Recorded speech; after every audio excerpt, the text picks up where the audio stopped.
What's up everyone, how are you all? Today we are back with another blazing Naruto story. What if Naruto's parents chose his sister over him? But he awakened a forbidden bloodline. If you enjoy, then please like, share and do comments. And also check the description to original creator of this beautiful creation. A small 12-year-old boy was running. No, he was sprinting through a forest in the middle of the night. He had no idea what was going on. Well, no, actually that was a lie. He knew exactly what was going on. He wasn't stupid. That bastard of a teacher, Mizuki, had tricked him into stealing the scroll of sealing just so he could give to the gay-ass pedophile, Orochimaru. Somewhere in Otto, a pale snake freak sneezed. Geez, Naruto thought. How much longer will I have to wear this damn mask? It's bad enough that all the civilians in this damned village hates me, but I have to act like an idiot on top of that. Plus this frickin' jumpsuit.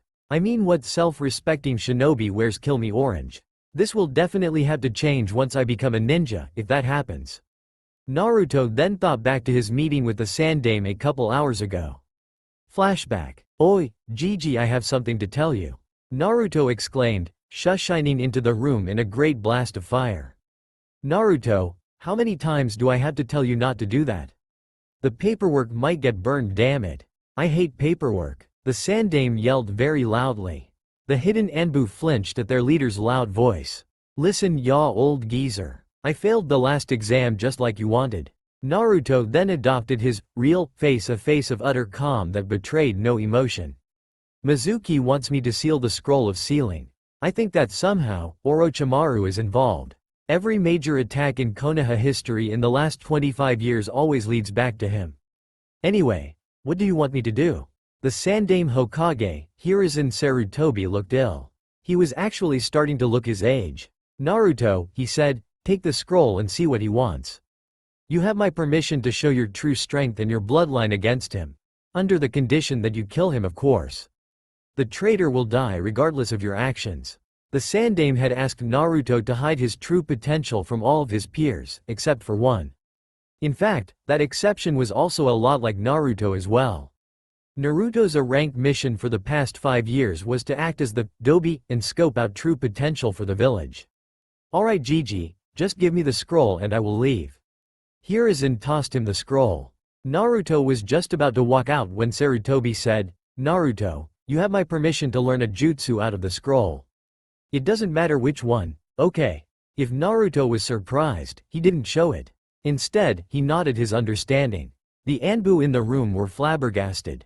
The Sandaime Hokage, the god of shinobi, was letting a not yet genin learn a jutsu out of the forbidden scroll. Contrary to popular belief, the ninja section of Konoha respected Naruto immensely for being the jailer of the Kyuubi no Kitsune. Most of the Anbu in the room were part of Naruto's guard when he was a kid and had to be protected against the attacks of the retarded villagers. It was only some resentful chunins like Mizuki who hated him, besides the civilian section. But still, even if he was the surrogate grandson of the Hokage, and the son of another, to have a child learn out of the scroll was unheard of. Naruto paused as he was about to exit the room. Anko ne-chan, Kakashi ni-chan. Come with me in the forest. I think that there is more to Mizuki than meets the eye. He is not a standard chunin. Naruto left in the same way he came, in a whirl of flames. This left the two Anbu in question, Habi and Inu, surprised and confused. Not only had Naruto correctly deduced their Anbu identities, they weren't allowed to tell him who they were. He had sensed that they were in the room and he had called them Ne-chan and Ni-chan. It was heartwarming. The two Anbu looked at each other and nodded, only to disappear in a swirl of leaves. Flashback Kai. Naruto grinned as he felt two familiar presences near him. He didn't acknowledge them because he knew Mizuki was watching. The shinobi in Konoha were all informed of what Naruto was doing, and why. They all liked him, and trusted the Sandaime that Naruto would do a good job. Right now, all the potential senseis, except Kakashi, and other jonins were watching the events unfolding through the Sandaime's crystal ball. Naruto came to a clearing and stopped. He sensed Mizuki in a treetop about 100 feet away from him. Recalling what the Sandaime said, he decided that he would learn a jutsu from the scroll. Opening the scroll, he found none to be interesting. Kage Bunshin. He learned that one when he was 5 and learned that he had too much chakra for a regular useless Bunshin. Bakuretsu Bunshin too easy for Naruto.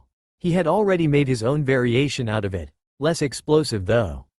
The Bunshin's body would explode in 1,000 sakura petals, each as sharp as a razor. He had used this variation when Akumo Nin had tried to kidnap Hanabi Hyuga 4 years ago when he was 8. Naruto found some more that looked interesting, but were really not. Hell, he had learned half of them years ago, mainly from Kakashi and Asuma. The 2 Jonins were his surrogate brothers. Well, technically, Kakashi was his cousin. Tsukumo Hitaki was the cousin of Namikaze Minato, but since both of them were orphans, the boy's uncle, Jiraiya had raised them. They were as close as brothers, and the bond had been passed down to their children as well.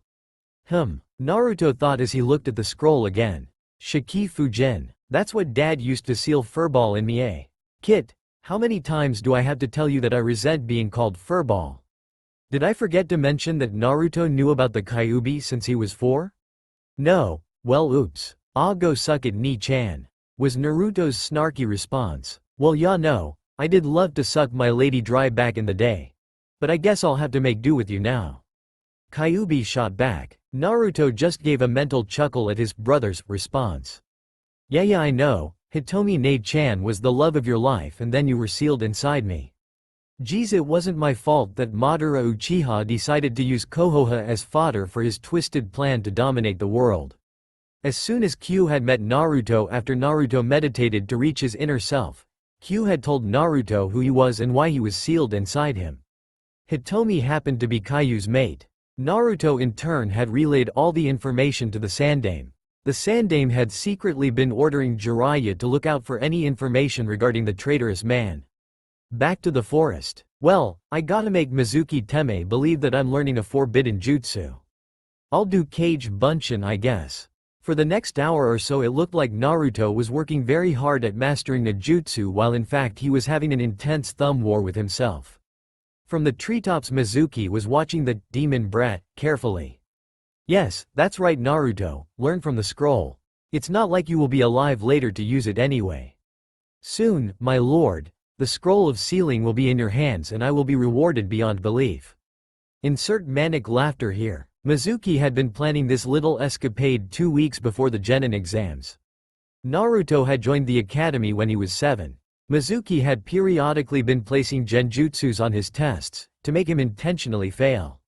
Of course Naruto, being the damn genius that he is, told Sandaime Jiji all about what the bastard had been doing. In addition to the genjutsu, Mizuki had given Naruto rusty old kunais to throw and always sparred with Naruto himself to humiliate him further. The only reason why Naruto put up with the crap was because Hiruzen had given Naruto the S-rank mission of revealing all of Mizuki's dirty little secrets. They will be divulged later on. Just as Mizuki was about to tell Naruto what a good job he had done in getting the scroll of sealing, another presence quickly made itself present. Naruto, Iruka-sensei yelled. What the heck are you doing with that scroll? For a second Naruto had been confused as to why Iruka was here when all the shinobis in the village were informed of what Naruto was doing. Then Naruto realized that all the shinobis to him just meant some chunins, all the jonins and the anbu. Iruka must not have heard Naruto's mission, and came to confront him himself. Naruto quickly put on his stupid mask. Oh Iruka-sensei, you caught me. Anyo saw. Mizuki-sensei told me that if I learned a jutsu from the scroll, I could graduate. Nay, Honto ka? Is that true? Said Naruto feigning ignorance. Iruka, for his part, was flabbergasted. Mizuki had come to him earlier saying that Naruto had stolen the scroll of sealing. Iruka knew that Naruto was depressed that he hadn't passed, but to seal a forbidden scroll? That was preposterous. Iruka was frightened that perhaps the demon sealed inside of him was influencing Naruto into doing this. It also raised the question as to how the dead last had managed to steal something that had various barriers around it. Perhaps Naruto was more skilled than he let on, no shit. Or that he had done his ridiculous Oiroge no Jutsu on the Sandaime. He shuddered at the latter of the two. Mizuki? Iruka was very confused at the moment. Before he could say anything, Mizuki decided to make his presence apparent. Naruto, excellent job in taking the scroll. Now, please give me it so I can give it back to Sandaime-sama. We had this entire thing planned out for you so you can graduate.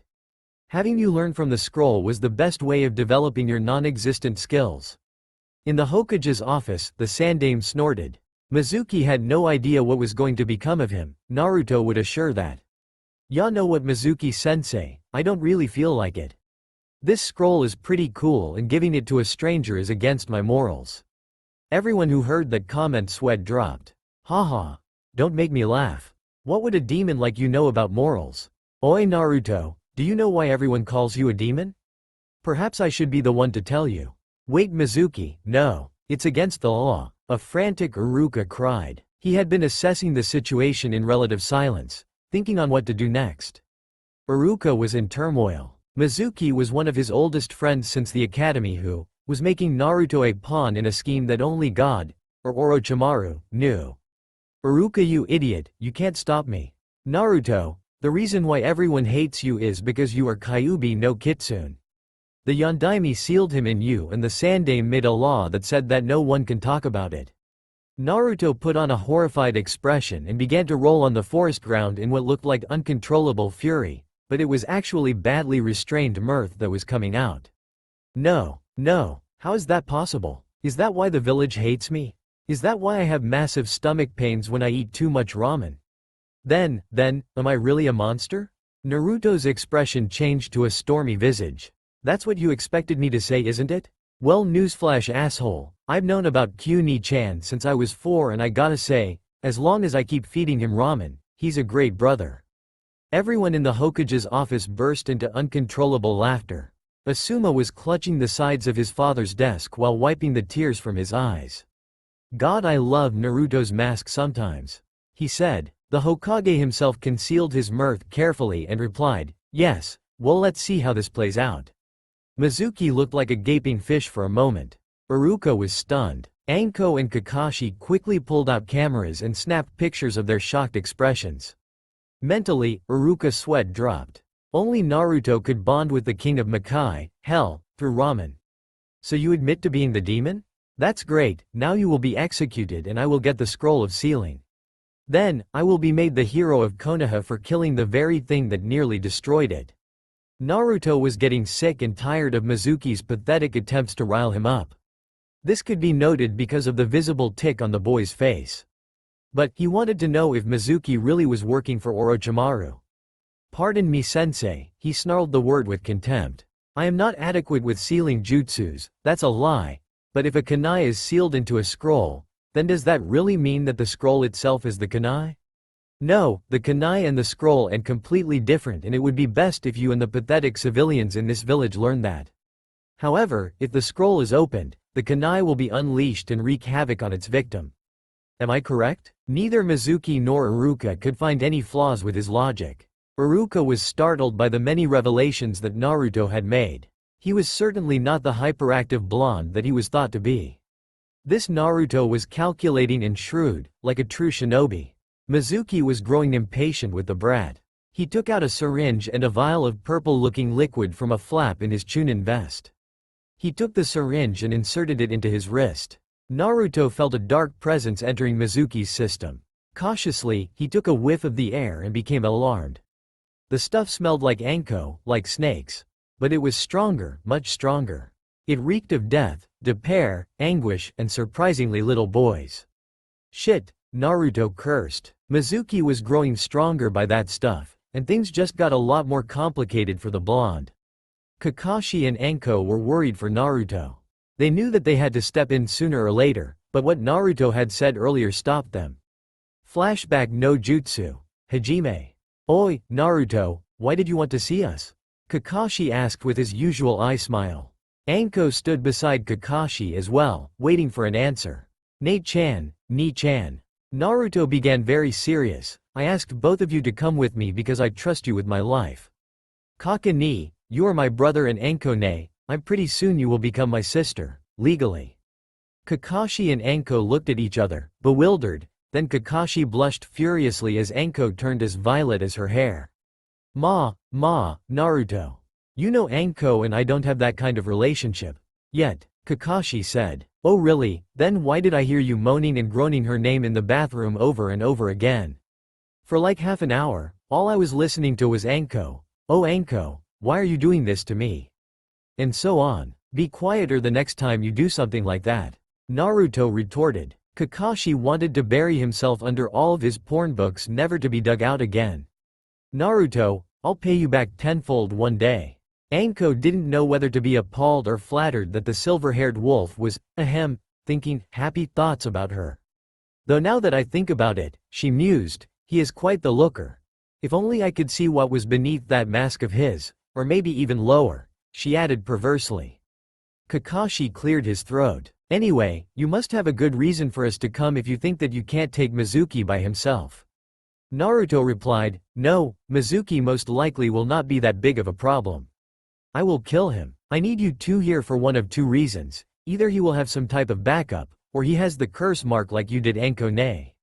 If he does, then his body, once no longer living, will be the perfect reference to Orochimaru's work. I checked Mizuki's records, and he left the village 3 months ago to a village called Otogakure for a potential alliance between us and them. Mizuki was rather rudely turned away from them, but I believe that Orochimaru has something to do with it. When he came back to the village, his fiancée, Tsubaki, reported that he was being rough and violent. He was also yelling something in his sleep like, power, I need more power. Iruka reported that he nearly killed an academy student while a simple taijutsu spar. In fact, Mizuki was openly showing his hatred towards me in class, and placing all of my tests under high-level genjutsus that were somewhat difficult to break. Not to mention that he smells strongly of snakes. Q's nose dies just standing around him. His aura is becoming dark and malevolent. Something or someone has to be influencing him. If it had been anyone else but those two who had heard what Naruto had said, they would have been floored. However, Kakashi and Anko knew of their, Naru-chan's, intelligence. Kakashi nodded and said, so what do you want us to do? I want you to trust me. Just watch my back, please. This is your little brother asking. Kakashi's eyes smiled and Anko ruffled his hair. Why, of course, Naru-chan. Who are we to deny our little darling Otuto, little brother, anything? Anko said. Naruto grinned his foxy little grin and exclaimed, thanks guys, you're the best. Kakashi watched as he ran off into the distance, clutching the forbidden scroll. Nay, Oji-san, Otto-san. What would you say if you saw Naruto now? So Kakashi, what was it that Naru-chan said about you jacking off to me? Anko asked sultrily. The look in her eye was that of a predator to her prey. So Kakashi did the only thing that any man would have done in his place. He ran, far away. Flashback Kai. Anko, Kakashi whispered to her from their hidden location in the treetops, adjacent to where Mizuki had been hiding. Let's trust him, and see how this plays out. Anko nodded her affirmation. The pair watched the trio with tense eyes, ready to move at the slightest sign of Naruto faltering. Meanwhile, Mizuki was developing a very tiger-like exterior. The telltale signs of the cursed seal appeared on his body as well. His body was smoking slightly, and Iruka was cringing with the vile chakra that surrounded him. Iruka turned to look at Naruto, and to his surprise, Naruto held a deceptively passive attitude. His face was void of any emotion while he was taking in the scene in front of him. Naruto was in deep concentration. Without a doubt, Mizuki's transformation was because of Orochimaru's experimentation on that vial he had injected. That potion seems to give the user enhanced abilities for a designated period of time. However, it takes a severe toll on the body, and Mizuki will die within minutes after the effects are over. Well, Oro-teme, I guess I can thank you for one thing. Naruto's musings were cut short by a hysterical laugh. Oh, I can just feel the power oozing off of me. Now I can finally beat you to the ground, demon brat. And you too, Iruka. You protected that demon so many times that it makes me sick. You're just a weak, pathetic demon lover. Iruka was boiling with fury. Shut the fuck up. Look at yourself. How dare you call Naruto a demon when you yourself have turned into a thing? Who are you, Mizuki? What are you? Me, I am your killer. Mizuki raised his Fuma shuriken to pierce. Knew he was trapped. He had no way of countering that shuriken when it came. So this is how I will die, eh? At least Naruto can get away to inform others. Iruka resigned himself to death. All of a sudden, a great burst of wind knocked the shuriken out of Mizuki's hand. He looked around wildly until he spotted the creator of the wind. There, 50 feet in front of him, Namikaze Uzumaki. Naruto stood there with his back against the very same tree that Anko and Kakashi were hidden in. So, how did you like my futon Renkuden?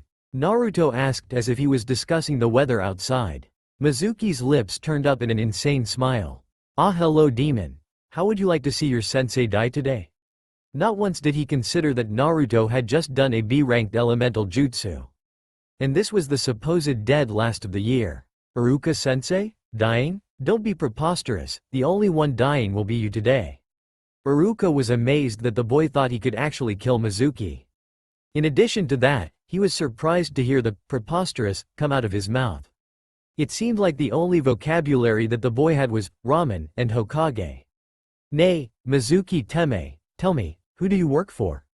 At this, Mizuki stiffened, and Naruto, Kakashi, and Anko saw this. What do you mean, boy? Naruto thought. Mizuki is stuttering, and is sounding an awful lot like someone else I know. I wonder who. Meanwhile in the Hyuga estates, a blue-haired pale-eyed girl sneezed while in front of her Naruto shrine.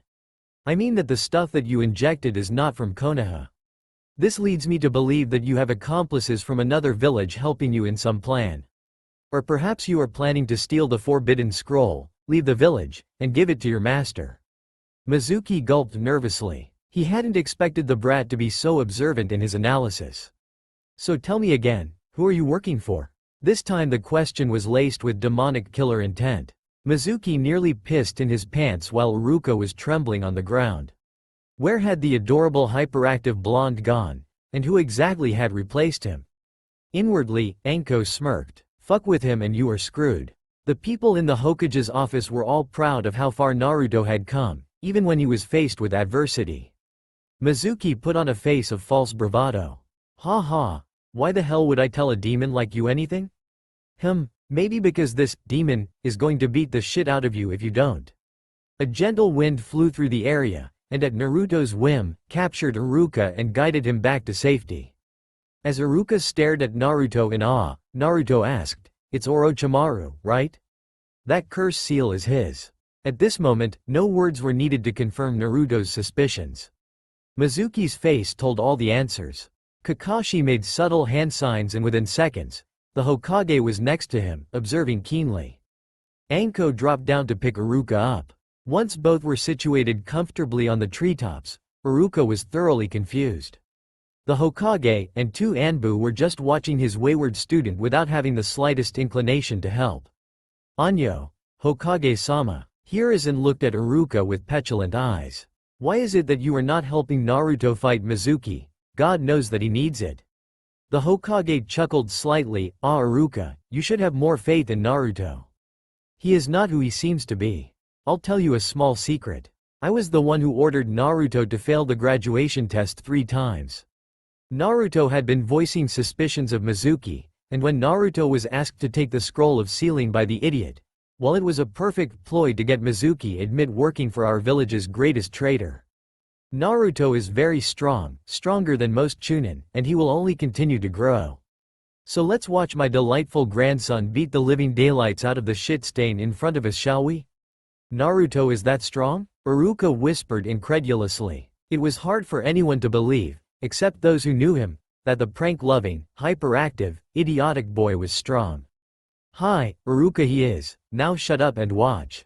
The Sandame replied. Mizuki eyed the demon brat warily. He had controlled the wind to such an extent that was not possible. Just who was he? The best option that Mizuki had was to kill the boy as soon as possible so that he could not mess with his plans anymore. Are you going to do something, or do I have to make the first move? Growled Naruto impatiently. TCH, this is too troublesome for me to deal with. Those who were watching through the Sandame's crystal ball sweat dropped. Since when did he start acting like a Nara? Nara Shikaku was also watching the confrontation, smirked. It was about high time that somebody understood how troublesome this situation was. The Sandame inwardly sighed. Naruto, as strong as you are, why can't you be more patient?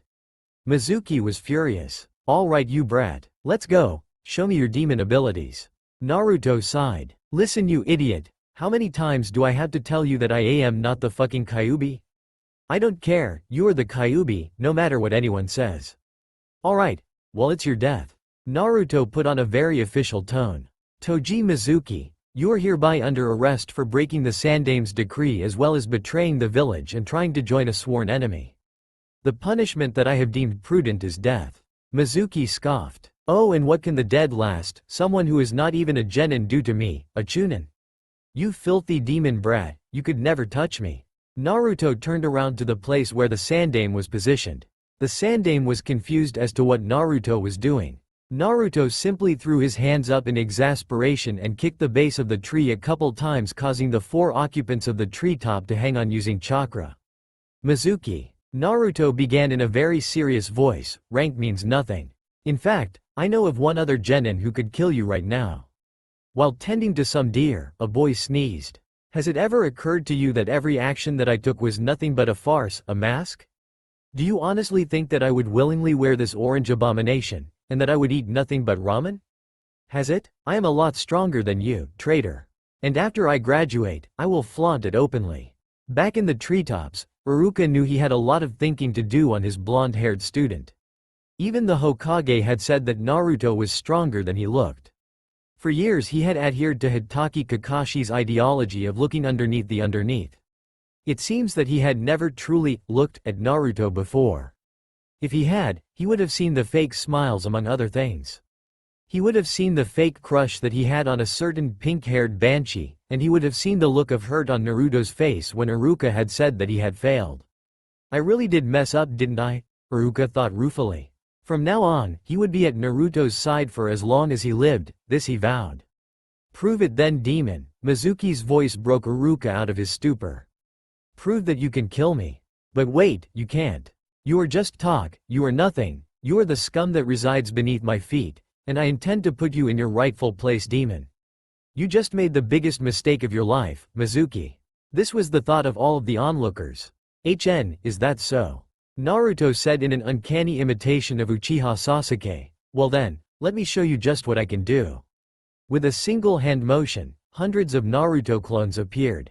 Kage Bunshin no Jutsu. Mizuki was slightly scared at the thought of the Kage Bunshins. Slightly was the key word. Hey, brat, so this is what you learned from the scroll, is it? One of the Naruto clones picked his ear and looked at his finger. No. The boss never really learned anything from the scroll.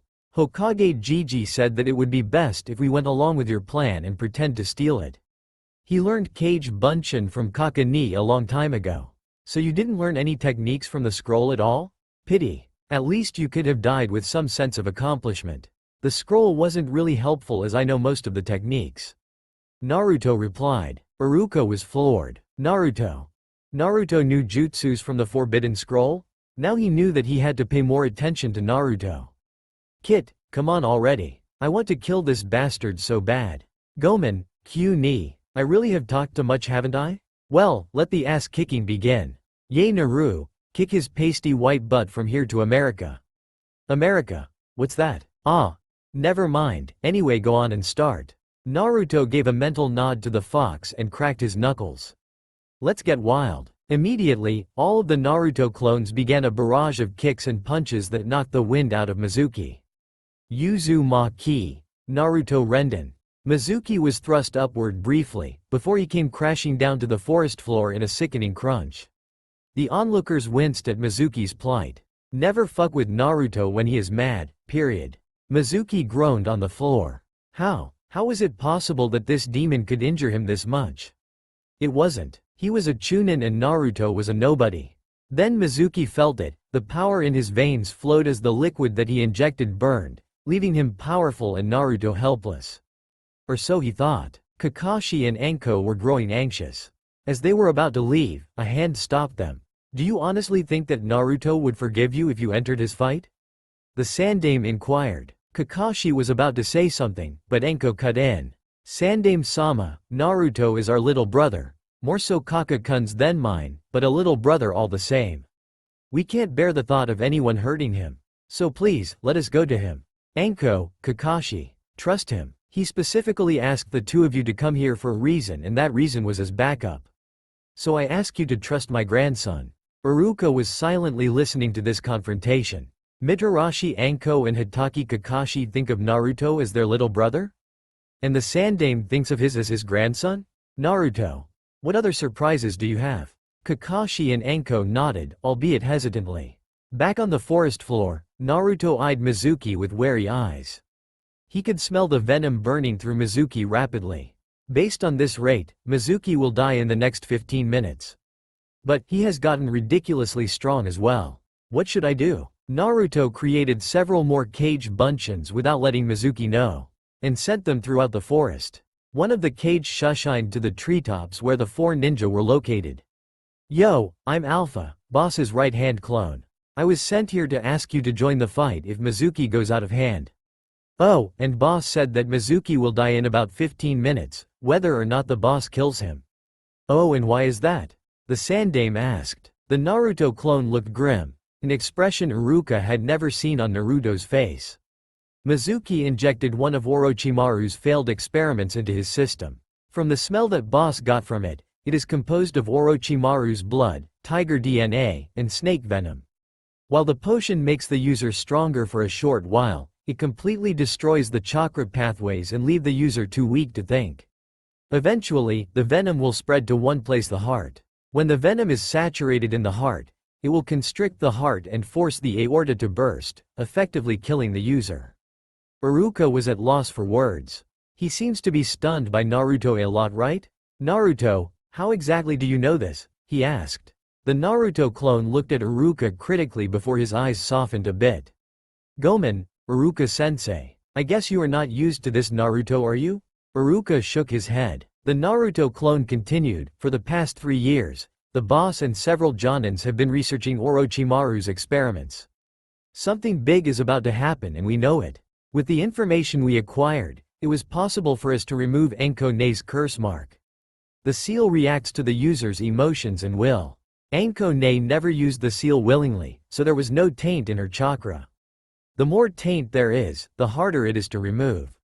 Plus, hers was the prototype, which means all other curse seals are modeled after hers. It also makes it the weakest seal, thus it was easier to remove. Iruka looked at the others incredulously, but they all nodded and told him that Naruto's story was 100% true. Naruto, could I ask you a question? Go on, Iruka-sensei. If you are this strong, then why hide it from us? Why did you fail the exam 3 times? Naruto's face darkened. As the boss would say, which will the people fear more, a smart demon or a stupid one? This is all our mask. The civilians are scared of boss and have tried to kill him several times. Of course they couldn't because boss has the backing of all the clan heads plus all the Jonin and Anbu in the village. Throw in Hokage Gigi into the equation and boss is virtually untouchable. But we can't show our powers until it is safe, which means until we are ninja. Only the civilian sector of the village and some Chunins hate the boss. If the boss wanted to get food in the past, all the civilians would overprice him and say that they don't serve demons. The boss only shops in shinobi-owned store plus Ichiraku Ramen, which is the only civilian store that will serve him. He openly loves the 2 working there, and many shinobis eat there because of boss. Iruka bowed his head in shame. He remembered when Naruto had first entered the academy. No instructors paid attention to him, and Iruka admitted that he was one of them. He used to hate Naruto for something that Naruto had no control over. But as the years passed, Naruto grew on him like a little brother. Today he learned that the Naruto he knew was not the real Naruto. He wanted to know the real Naruto better. Naruto saw the look that Iruka had. Iruka-sensei, it's alright that you couldn't see through my mask. Only those extremely close to me can like those 3. I have many secrets that only the most trusted Jonin and Anbu are privy to. So don't beat yourself up. Hi, Naruto, arigato. Naruto just smiled in response. Meanwhile, the real Naruto and Mizuki were engaged in a heated fight. Naruto figured that Mizuki had about 5 or 6 more minutes to live. Futon. Daitopa. Naruto cried. Mizuki deftly dodged the wind and made a couple hand seals. Mugen. Narukumi no Jutsu. Of course Naruto had trained with the genjutsu mistress Yuhi Kurenai when he was younger. He knew all too well what the hell viewing technique did. Kurenai, after realizing that he wouldn't succumb to her genjutsus, practiced on Sarutobi Asuma. He claimed he saw all of his cigarettes being burned forever. Although Naruto was not susceptible to genjutsu, he couldn't cast any of them for his life. So obviously the just su that Mizuki had done had absolutely no effect on the blonde. Was that supposed to do something? Asked Naruto. Mizuki's sweat dropped. Alright, then it's my turn then. Naruto said in a bored lazy voice that reminded everyone of the Nara clan. Inwardly, Shikaku beamed as he looked through the crystal ball at the blonde with fond eyes. Alpha, ask Gigi if I can use my bloodline. I know that he said yes, but there are many people watching this fight. Will do, boss. Hokage-sama, boss asked if he could use his bloodline. Although he said that you allowed him to do so, most of those who are watching this fight through your office do not know of his bloodline. Naruto has my permission. Let him know that those who are watching are trustworthy. Hi, the Naruto clone replied. Boss, Hokage-sama says it's alright. Go on. Naruto has a bloodline? Iruka asked. Which one is it? That is something that you will have to see, Iruka, was Anko's reply. Thanks, Alpha. Naruto took a deep breath and steadied himself. Oi, Mizuki, prepare yourself. Mizuki took up a defensive position, poised for any attack that Naruto would throw upon him. However, Naruto made no inclination to move. In reality, the words Naruto had said earlier were meant to provoke Mizuki into attacking. That way, his bloodline would be effective. Well, demon, are you going to attack or not? Did you say something? Kakashi grinned at his cousin. I love him so much. TCH. Well, if you're not going to attack, I will. Perfect. Naruto thought, he can't escape now, plus he has 3 more minutes to live. Mizuki went through roughly 10 hand seals. Just as he was about to cry out his ultimate attack, a cry of Kage Main Just Su, success, was heard. Mizuki could not move. Even with the extra speed he had received, he was stuck. Frantically, he looked around the surrounding for any Naras, but he couldn't find them. Instead, everyone's favorite blonde-haired demon Brad kneeling 25 feet away from with his hands in a rat seal. Shadows extended from his body and held Mizuki in place. Naruto's a Nara. Those who did not know about his bloodline looked forward in awe.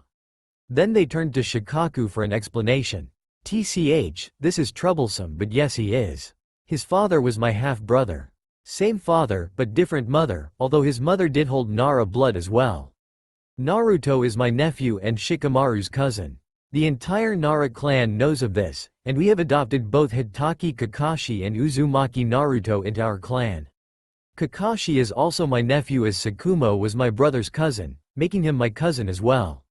The Nara blood runs strong through Naruto. He has made us all proud. Shikaku finished with obvious pride, and his others couldn't help but agree. Elsewhere in the forest, Iruka was shaking. Naruto had a Kekkei Genkei, and the Nara limit at that. Sandaime-sama, did Naruto get that because of? The Hokage sensed what he was asking. No, Iruka, it is not because of Kyuubi. Naruto is part Nara, so he had their bloodline. His father did not have it, but he passed it on to Naruto. Iruka nodded and fell silent at his leader's explanation. Naruto was the most unpredictable ninja, that was for sure. Mizuki was scared. No, he was terrified. The demon brat had a bloodline, which meant he was from a clan. And not just any clan, the Nara clan. Although it was a deceptively passive clan, they were merciless to whoever harmed any of their family. Mizuki was screwed. Perhaps it would have been better to die. So Teme, do you give up or what?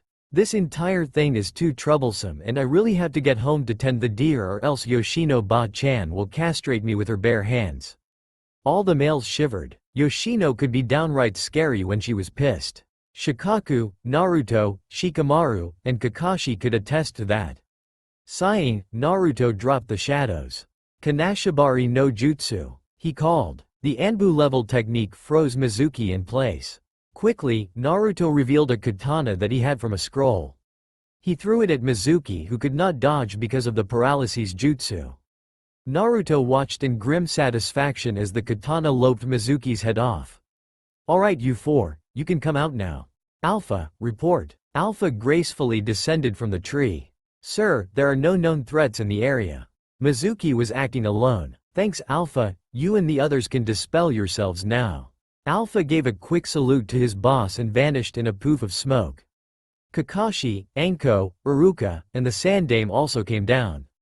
Ah, Naruto, good work. But tell me, What will you do with his body? The Sandaime asked curiously. I will examine it and send some results to Ba-chan, guess who? She will analyze it and send it back to me with her data. Naruto replied. Kakashi laughed. Now what say us 5 plus a dead body go back to Hokage-sama's office and have a nice long chat. The 5 ninjas all shushed back into the room. As soon as he entered the office, Naruto's eyes met Shikaku's. Gomen Ji-san, I couldn't keep the secret much longer. Shikaku waved it off. It's alright Naru, people were going to find out anyway. So does this mean that you will take the Nara name? Yes, I will. From today onwards my name will be Nara Naruto. Dad was an almost complete Nara, yet he took Jiraiya Ji-san's last name of Namikaze. I can't call myself Namikaze Naruto because it would start an uproar. But one day I shall take the name Namikaze Nara Naruto. This is promise you. The fire in his eyes was so great that the onlookers were hypnotized by his piercing azure eyes. Wait, Namikaze. Then does that mean? Iruka never finished his thought. Hi Iruka-sensei, Namikaze. Namikaze Minato, or the Kiroi Senko as well as Uzumaki Kushina, the bloody red habanero were my parents. Think about it, do you really think that Dad would let any other parent bear that burden? No. Mom and Dad knew what they were doing. My mother was the previous container to the Kyuubi as well as the grandniece of the Shodem Hokage's wife, making her his grandniece as well. Only those of Senju or Uzumaki blood can hold tailed beasts properly. So in essence, I am the living relative to 3 of the 4 Hokages, 2 Sanins, the Nara clan, and Hitaki Kakashi. Not to mention that since the Uzumaki clan was a branch of the Senju, I am the last of Whirlpool royalty. For those in the room who didn't know of Naruto's impressive lineage, it was quite the surprise by the implications of what that meant. Naruto was basically village royalty, although the damn villagers kid and probably would never see that. The others chuckled at the priceless expressions on some faces. Naruto never failed to disappoint them. The Hokage cleared his throat. Yes, well Naruto, now that everyone knows your exceptional lineage, it is time we decide your rank as well. Clearly you are a very talented ninja. Would elite Chunin be good for you? In all honest Gigi, just put me at Genin. All eyes widened at this. Before any of you say anything, me becoming a Chunin will throw off the team numbers. At this moment there are 24 graduates, including me. If I am out of the equation, then that leaves an unbalance in the teams. So I have to be there. If I get bored or something, just promote me whenever. At that point, it would be easy to get another team member. Everyone was stunned at Naruto's humility. He would sacrifice his own superior rank to keep the teams intact. He was more like an angel than a demon. Hiruzen smiled sadly. Okay, Naru-chan, a genin it is. But I order you 2 things. Hi, Naruto snapped to attention. You and Shikamaru must start showing your intelligence and true powers, that includes dropping your henge. Secondly, if I see you wearing the slightest bit of orange, you are out of the ninja career. I think I might ban orange from all the stores. Gigi, you are absolutely right. This orange monstrosity is driving me insane. And the henge, are you sure? Well of course, you'll look more like your father with it. And if you run into Iwa Nins, they most likely will add you in the bingo book as the Nidaime Kiroi Senko. Second yellow flash. Iruka felt as if he were out of the loop. Naruto, if you're wearing a henge, how come no one can see through it? Naruto replied, I'm not really sure, but I think it has something to do with Q-ni being stuck in my gut. Kitsunes were always known for their prankster ways, and a solid henge is one of them. It's partially how I did all my pranks, that and I am a god at stealth. I hid from Anbu in plain sight in orange, for crying out loud. Anbu has an entire course designed to catching me. But it's only you who ever catches me. It's pretty amazing. Iruka rubbed the back of his head sheepishly. Yeah well, it's like I can sense exactly where you are. My senses zone into you. The Sandaime and others made a mental note just to ask Iruka anytime Naruto pulled a major prank like he did back in the day, such as having the entire village's water supply turned pink and blaming it on the Harunos. Iruka-sensei, do you honestly think that I was some scrawny little kid who only ate ramen when I had Kaka ni, Anko ne, Gai ni, Asuma ni, Kurenai ne, Hayate ni, and Yugao ne as my teachers? You were taught by elite Jonins? A random Jonin who had watched asked. Yeah, that was his simple answer. Anyway, Kai. In front of around 50 people crowded in the Hokage's office stood a Naruto who was taller by about 5 inches, the same height of Shikamaru, with intense azure eyes. His blonde hair was slightly darker and longer, and fell out in long bangs that framed his face. Think his dad's hair. His build was muscular, but not overly so. He was not the scrawny boy who Uruka has caught in all his pranks. He was a young man who was worthy of the shinobi name. He was the inheritor to the will of fire. Kit, did you see their faces? No duh Ni-chan, I look like the carbon copy of Dad. Of course they are stunned. Haha, I got a mental snapshot of this. Now only if I could develop it somehow. Naruto mentally sweat dropped. Yeah, have fun with that. Yosh, Naru-chan, your springtime of youth flourishes so brightly. Guy said, yelled. Naruto smiled warmly at him. Although many would be put off by Guy's eccentric ways, Naruto knew it was a farce to mask the pain of losing his wife a year before the Kyuubi attack. Guy had a son somewhere, but he didn't know where. Guess who it is? Thanks Guy Ni. Your springtime of youth has not diminished one bit. It burns so brightly that it blinds everyone. Naruto and Guy struck identical, nice guy, poses and their teeth sparkled. Kakashi pulled Naruto to the side. Do not ever do that again or Anko will set Manda on you, understood? A storm seemed to rage outside. Hi, Kaka ni, stammered Naruto. Everyone except Guy laughed at his predicament. Guy went to go sulk in a corner with a sad aura emanating from him. Anyway, Gigi, do you know whose team I am going to be on? Naruto, why don't you tell me? Well, I am the dead last in the class, so most likely I would be with the Rookie of the Year and the top girl in the academy. So I guess that would be Sasuke and Sakura. And how about your sensei? That's easy. Kaka ni would be our sensei because he is the only one who can teach Sasuke about the Sharingan once he activates it. Yes, very good. And how would your team turn out? In all honesty, it would fail. Everyone except the Sandame and Kakashi was surprised. Oh, why is that? Anko asked. Naruto turned to his surrogate sister. Sakura is the biggest Sasuke fan girl in existence.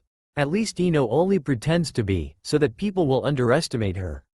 Sakura will blindly follow Sasuke anywhere, if he decides to leave the village. She would die for him. Additionally, she hates me because according to her, I'm annoying. Kaka ni's test will be about teamwork no doubt. Sakura will work with Sasuke, but not me. Sasuke is a completely different story. I read the reports that Inoichi-san had on him. The boy is mentally unstable. He would kill of his teammates to achieve his goals. You probably want me to be the team's son, and bring light to Sasuke, but he will never listen. At most, I will become his rival and then he will try to kill me. The other teams are more balanced. Hinata, Kiba, and Shino under Kurenai would be the tracking team.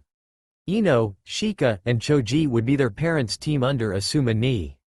My concern about Kurenai's team is that they do not have any heavy hitters, ninjutsu specialists.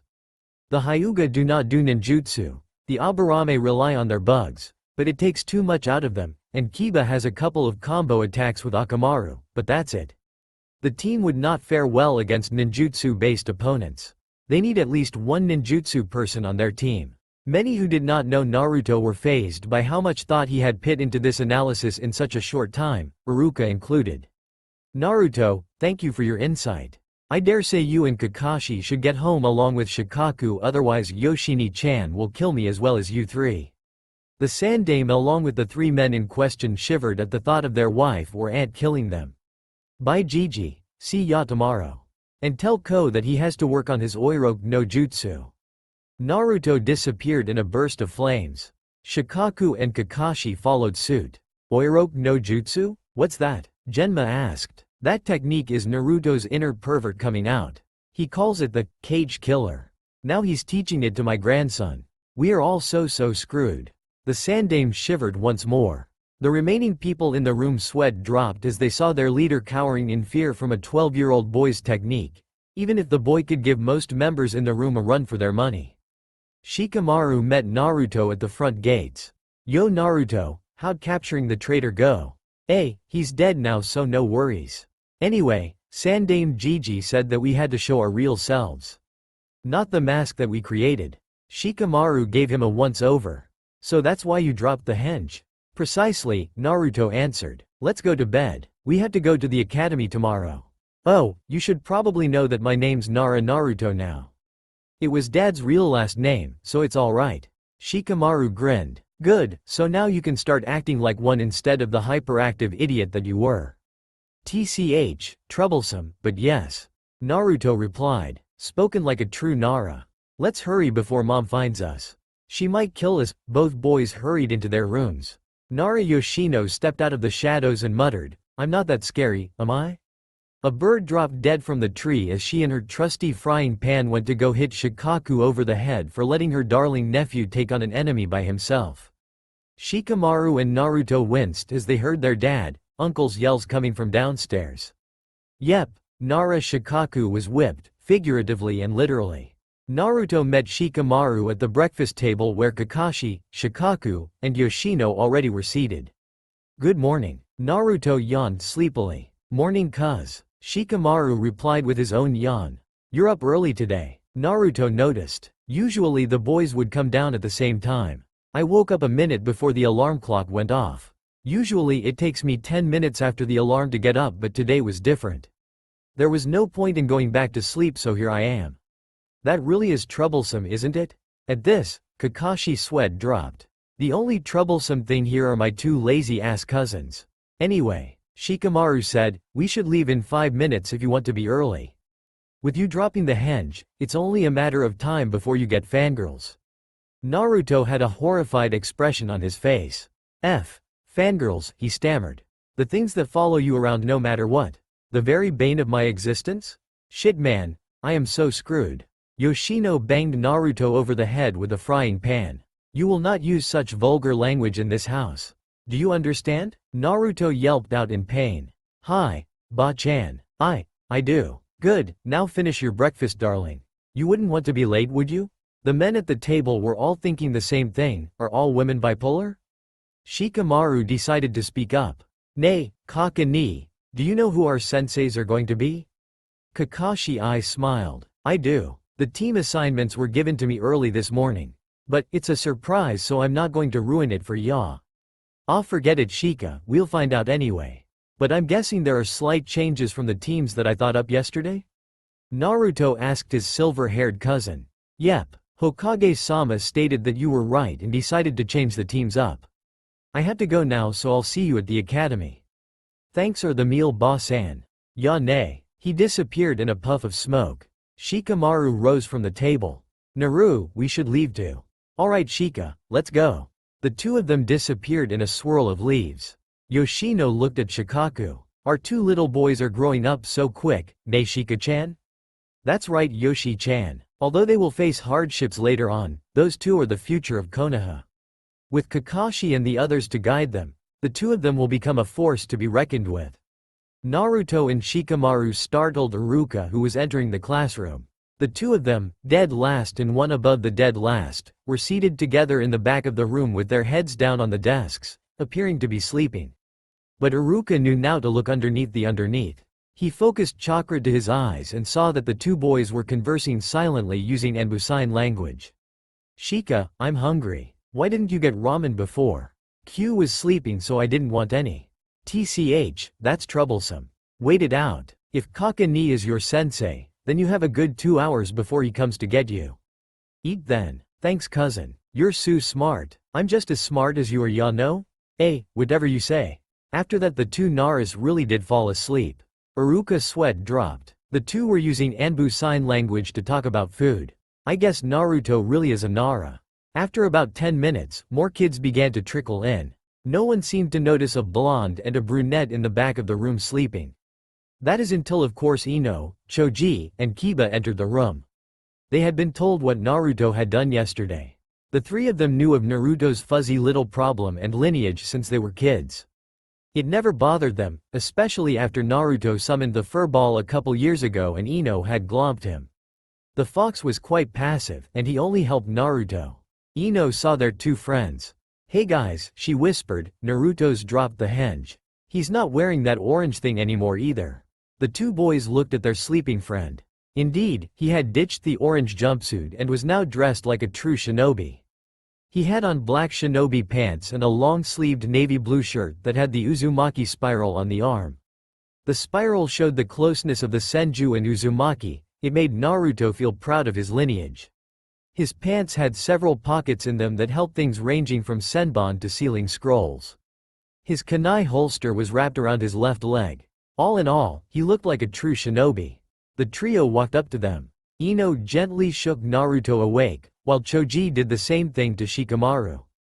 The Nara cousins awoke groggily to see the face of their three oldest friends. Naruto broke the silence. "Yo Minna. Ready to rock the ninja world?" "You bet Naruto," Choji said. "By the way, why did you drop the henge now?" Naruto sighed. "Orders, my friend, orders. Shikamaru and I have to show our true powers, albeit slowly. Sandame Gigi demands it from us. Speaking of which, Ino, are you going to stop acting like a Sasuke fangirl yet?" Ino laughed. "Of course Naruto, did you actually think that I would still pretend to like that gay emo after I became a kunoichi? I'm not Sakura." True. You are the only respectable kunoichi in our group. Sakura has no skills and Hinata, she has no backbone. You on the other hand, you're not afraid to speak your mind and you pack a mean punch," Naruto said. Ino smiled at her friend. "Thanks Naru, that meant a lot to me."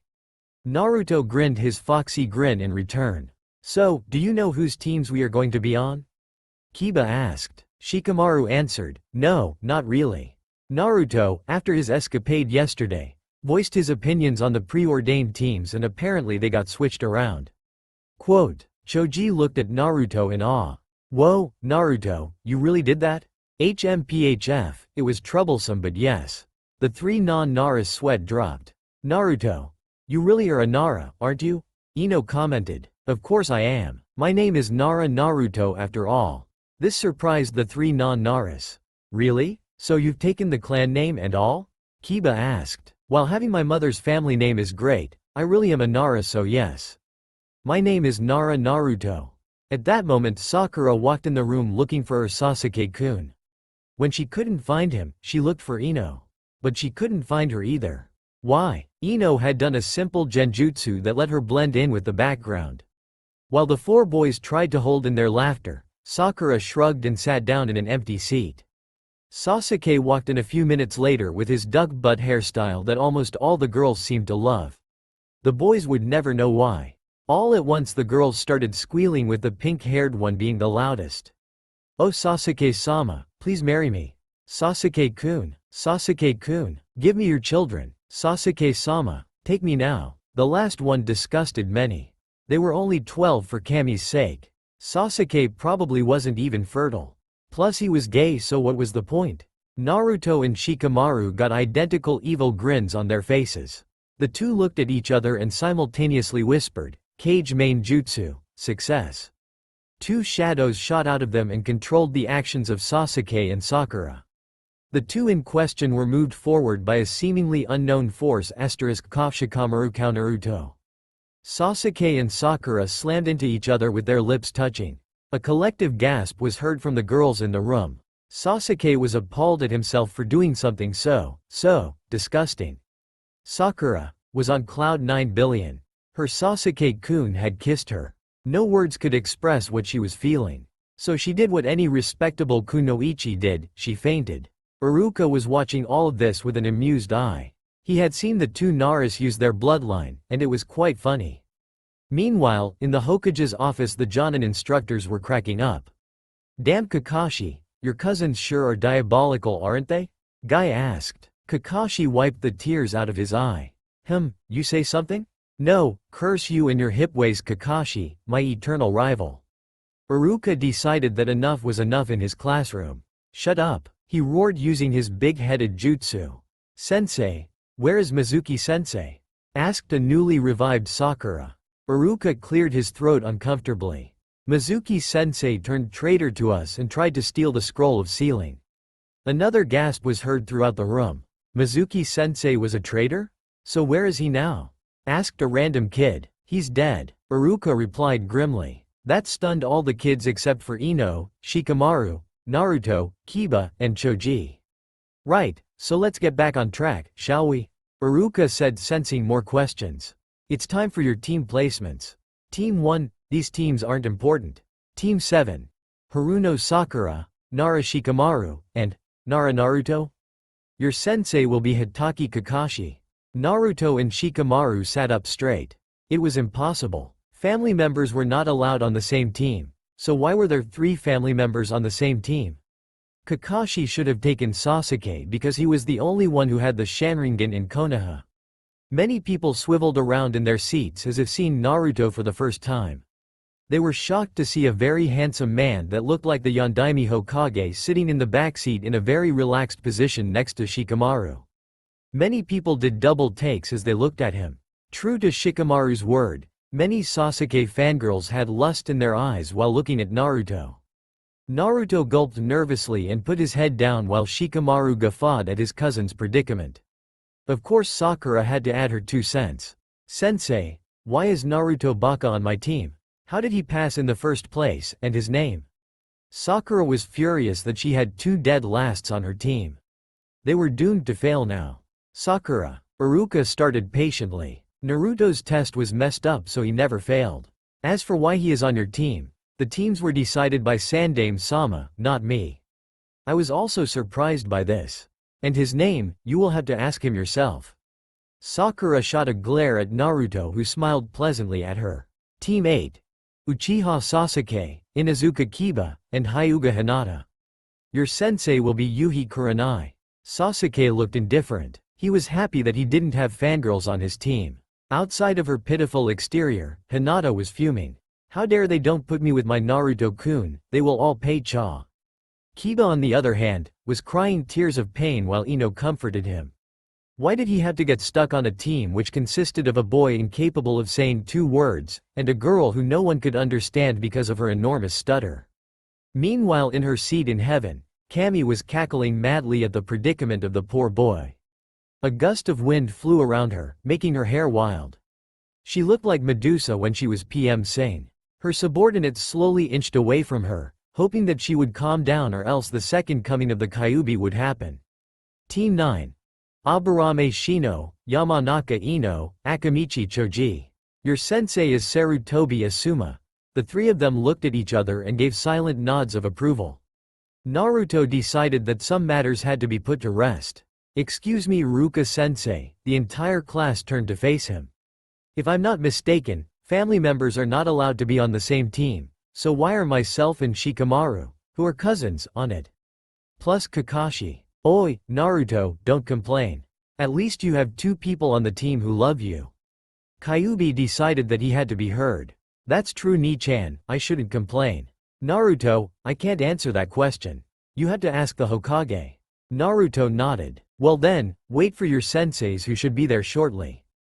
Iruka concluded. Asuma and Kurenai entered the classroom. Kakashi was nowhere to be found. The 2 elite Jonins turned to look at their 2 favorite genins. Yo Naru-chan, Shika-chan, I'm sure both of you are surprised by the teams this year. Dad said that you would be, Asuma said. That's right Asuma Ni-chan. Gigi really did surprise us, didn't he Shika? Shikamaru nodded. The entire class was confused at the confrontation. How did Naruto and Shikamaru know this world-renowned elite Jonin? Of course some idiot just had to ask that. Kurenai responded, Naru and Shika are like our baby brothers. We have been taking care of them since before they were born. Nay, Otoutos? TCH, troublesome. The both of them replied and looked away in embarrassment. Asuma and Kurenai chuckled. The entire class was very confused at that moment. Team 10, you're with me. And Team 8, come with me. Naruto and Shikamaru wished their friends luck. Soon, it was only Sakura, Naruto, and Shikamaru left in the room. Sakura was off in her own little world while Naruto and Shikamaru were playing an intense game of shogi. Check Shika. Not yet Naru. Haha I blocked your check. Damn, okay. If I move my knight there then. After about 2 hours, Sakura was getting frustrated. Gah, where the hell is our sensei? What idiot can be 2 hours late to a meeting? And you 2 idiots, how can you play shogi for that long without someone winning? It just shows how retarded you are. Naruto and Shikamaru sensed Kakashi hovering outside of the door. They would take people talking crap about themselves, but not their family. Haruno-san, there is a reason that Kakashi-sensei is a Jonin. I'm sure he has a good reason to be late. Or perhaps you would like to test his worth as a Jonin? Shikamaru asked the Banshee in a deceptively calm voice. As if on cue, Kakashi walked in the room with his usual eye smile. Yo, sorry I'm late, I got lost on the road of life. Sakura turned to Shikamaru and Naruto to ask them if that was a good reason, but to her surprise, the two Naras were accepting his excuse. It was like they had heard it so many times that they were used to it. You are absolutely right, Kakashi-sensei. I myself took a wrong turn on that road with Shikamaru and we somehow ended up in the forest of death. Odd, isn't it? Naruto said. Shikamaru and Kakashi nodded their consent. Sakura stared at the three men in disbelief. It was official. Her team was retarded, and her precious Sasuke-kun couldn't save her now. But of course Sasuke-kun was hers now. He had stolen her innocence with that kiss and he would make a woman out of her. She was determined of it even if she had to tie him down and force him to do so. Not once did she consider that this might be rape of any sort. Are all three of you insane? She exclaimed. How can anyone get lost on the road of life? What the hell is it anyway? Naruto stared at the pink-haired girl for many minutes. Haruno-san, the road of life is the very road of our lives. It is the road that you and I walk on every day. We get lost on it fairly often. And yes, we are insane. Being ninjas automatically makes us so. Naruto told her. It was then that Sakura really got a look at Naruto. He looked hot and more mature. A dark blush rose upon her face. Naruto, why don't you call me Sakura-chan anymore? I thought we were friends? Naruto scoffed. Friends, Haruno-san? Are we friends? As I recall, you would bash my head against the nearest wall every time I opened my mouth. Tell me, in what way, shape, or form does that make us friends? And as to why I call you Haruno-san, it's because I will call my precious people by their first names. I do not know you, Haruno-san. In the past when I called you Sakura-chan, it was simply to rile you up. Now that we are shinobi and teammates, that useless banter can stop. You may call me whatever you would like as long as it is respectful. I will only call you Haruno-san, as will my cousin, he said, gesturing to Shikamaru. Haruno-san, can I ask you a question? Naruto inquired. She nodded her head. Why did you become a ninja? For what purpose? Sakura opened her mouth to speak but quickly closed it. What was she supposed to say? She became a ninja for Sasuke's sake. Naruto and Shikamaru exchanged glances with Kakashi. Shikamaru sighed and said, Haruno-san, if you became a ninja for the sake of a person, more specifically a boy, then please give up being a ninja. This is not a game. We know that you come from a civilian family, but the rest of us do not. Our family members have died, some right before our eyes. All of us in this room have experienced death in this room, but you have not. A ninja's life is difficult. The maximum age for an average ninja is 35. Some die younger and some die older. The three of us have come to the conclusion that you are not fit to be a ninja at this current moment. You are too thin, and you are on a diet. This is extremely harmful to the body. Please consider our words and change your ways, or they will be the death of you. Sakura was close to tears at the moment. How could they have come to that conclusion without talking? Who the hell were these two dead lasts, to lecture her on being a shinobi? She was the number one kunoichi of the year for Kami's sake. They were at the bottom of the class. Who are you to tell me anything? You are just losers who are wannabe shinobis. I am the top kunoichi of the year.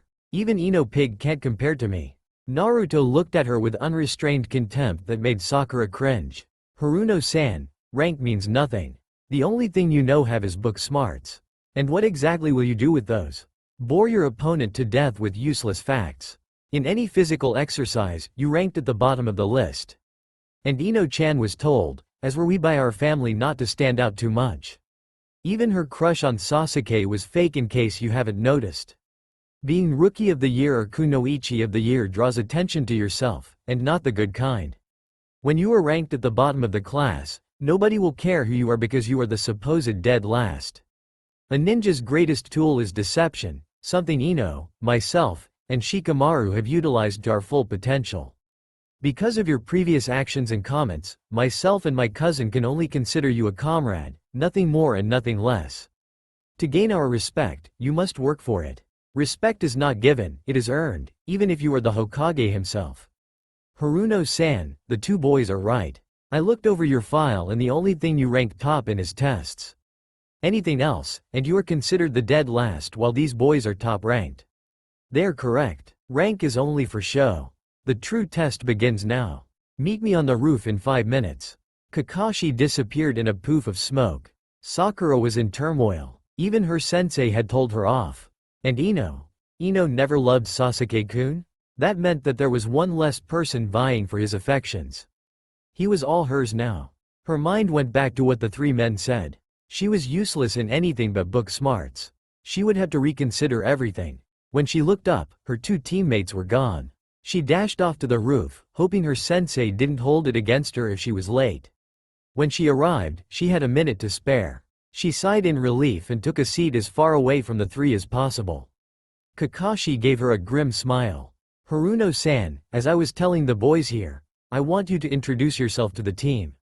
State your likes and dislikes as well. Sakura said, Sensei, you are the unknown person here. I am sure that neither of those 2 know you very well. So please go first. Oh, how very wrong she was. Kakashi sighed. Very well, my name is Hitaki Kakashi. My dislikes are my own and my likes. You are too young to hear that. Naruto made a coughing sound that sounded very similar to Anko, and Kakashi was grateful that his mask was in place or he would have looked like a blushing girl. You next, Pinky. Sakura growled at her nickname. My name is Haruno Sakura. I like reading and adding on to a certain collection of mine. My dream is to become a certain man's wife, his name I will not say.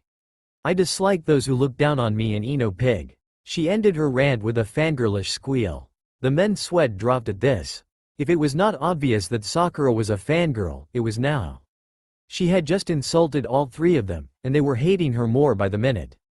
Kakashi nodded. You next, Shikamaru. TCH, troublesome. My name is Nara Shikamaru. I like my family, tending to the deer, cloud gazing, friends, and surprisingly training.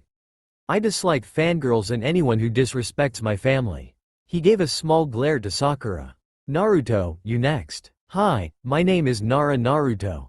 I concur with everything Shika said. Kakashi gave a small eye smile. Well, the 3 of you should know that the real Genin test will begin tomorrow at 6 o'clock sharp. What you took today was simply a practice 1. Out of the 24 graduates, only 9 will become Genin.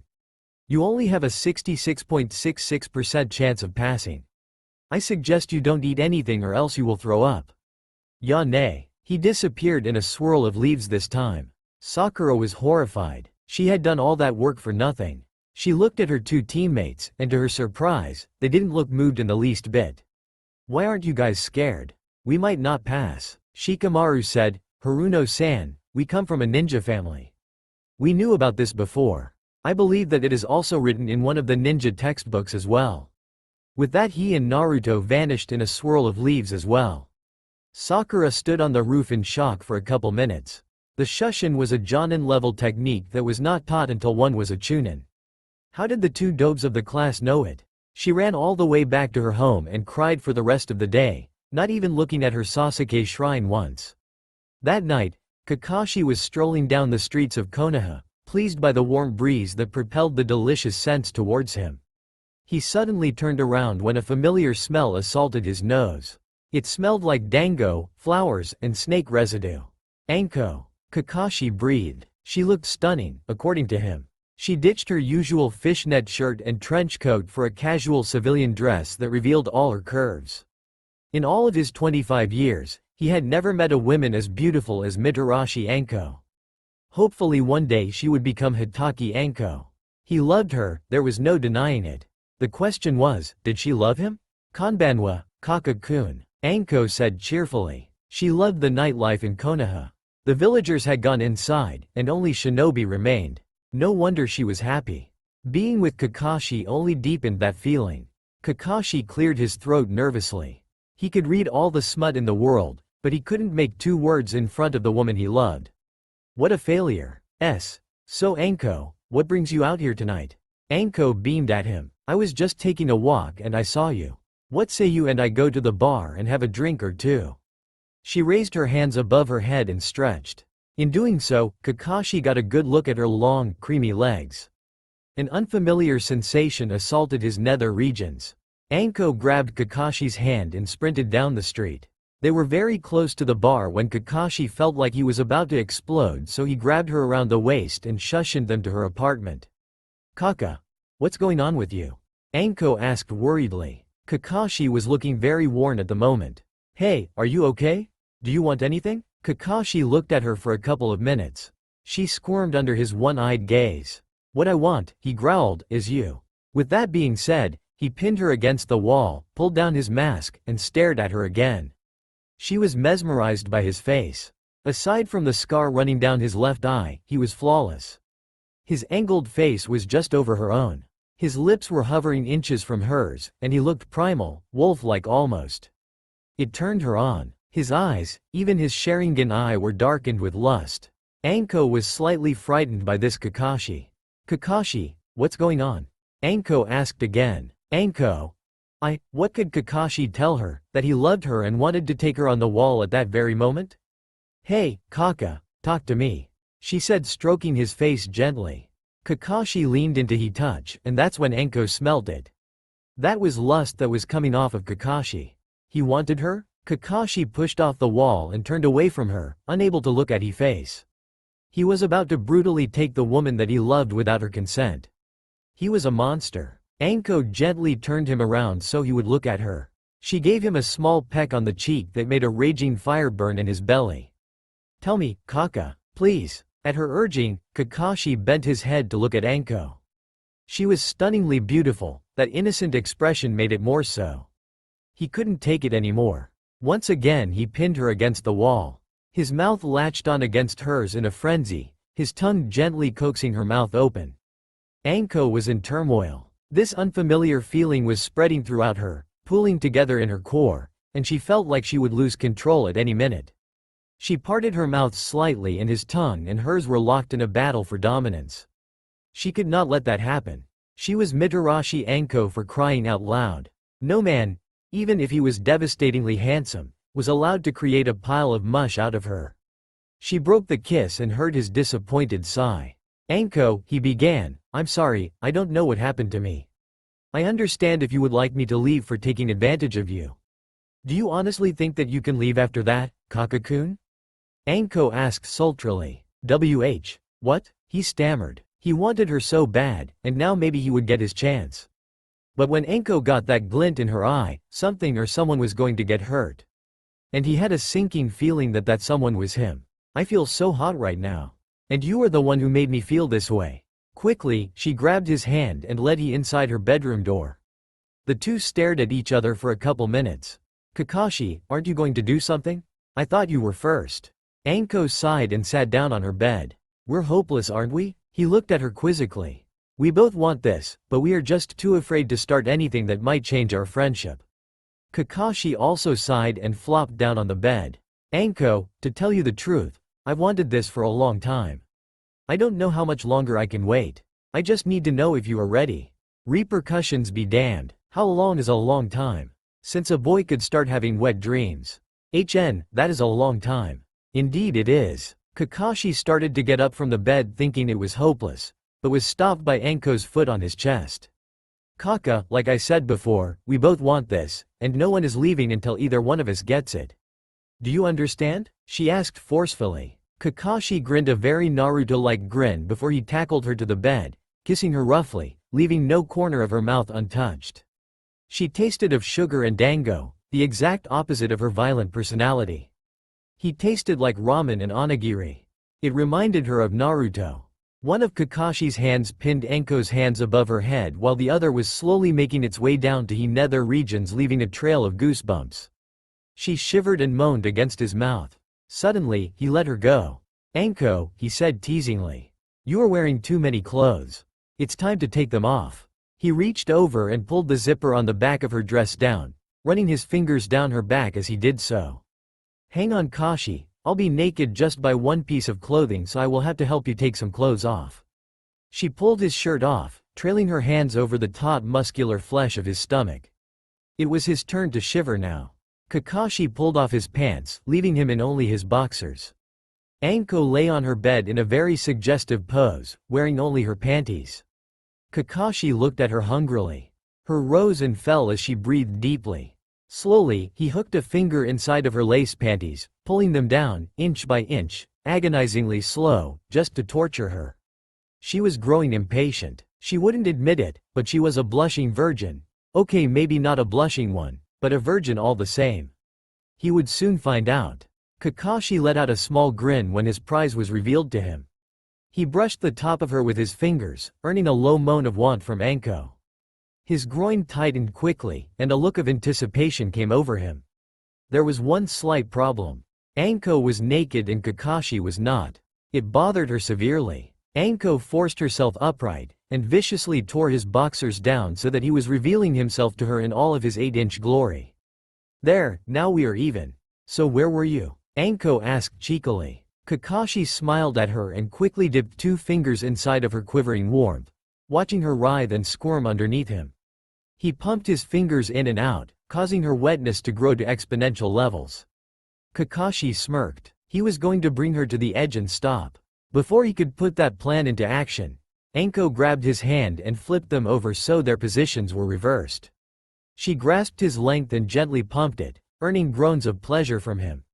He reached up and pulled her face down towards his, where they met in a searing kiss. Anko. Kakashi gasped. I need you now. Forget foreplay, we'll do it next time. I want to be in you now.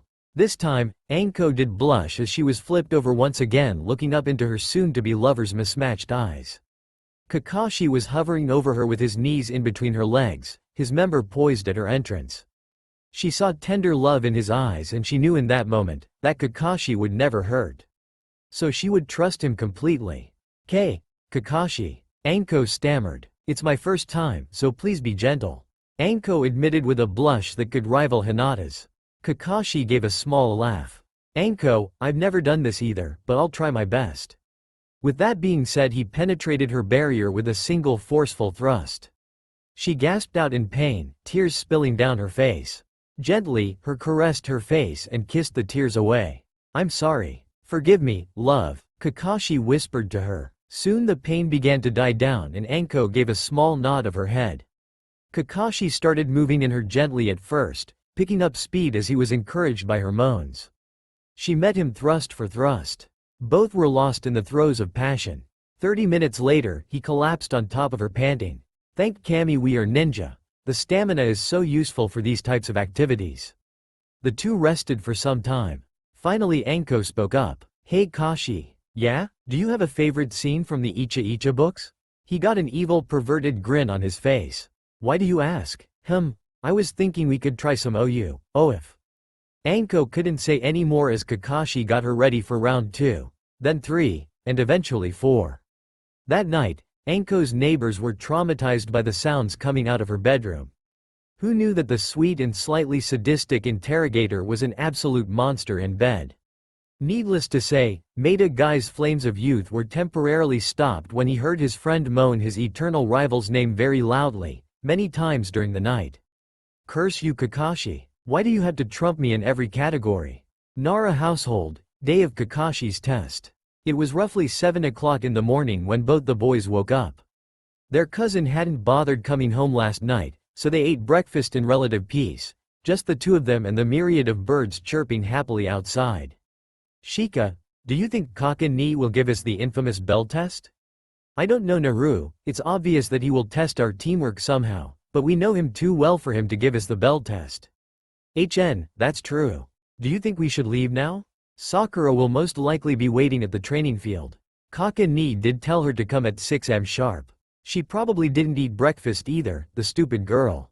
A smart ninja will go to the battlefield well fed and watered. The one who wants to die wouldn't. Oi, Shika, let's just go to the training field and watch the clouds.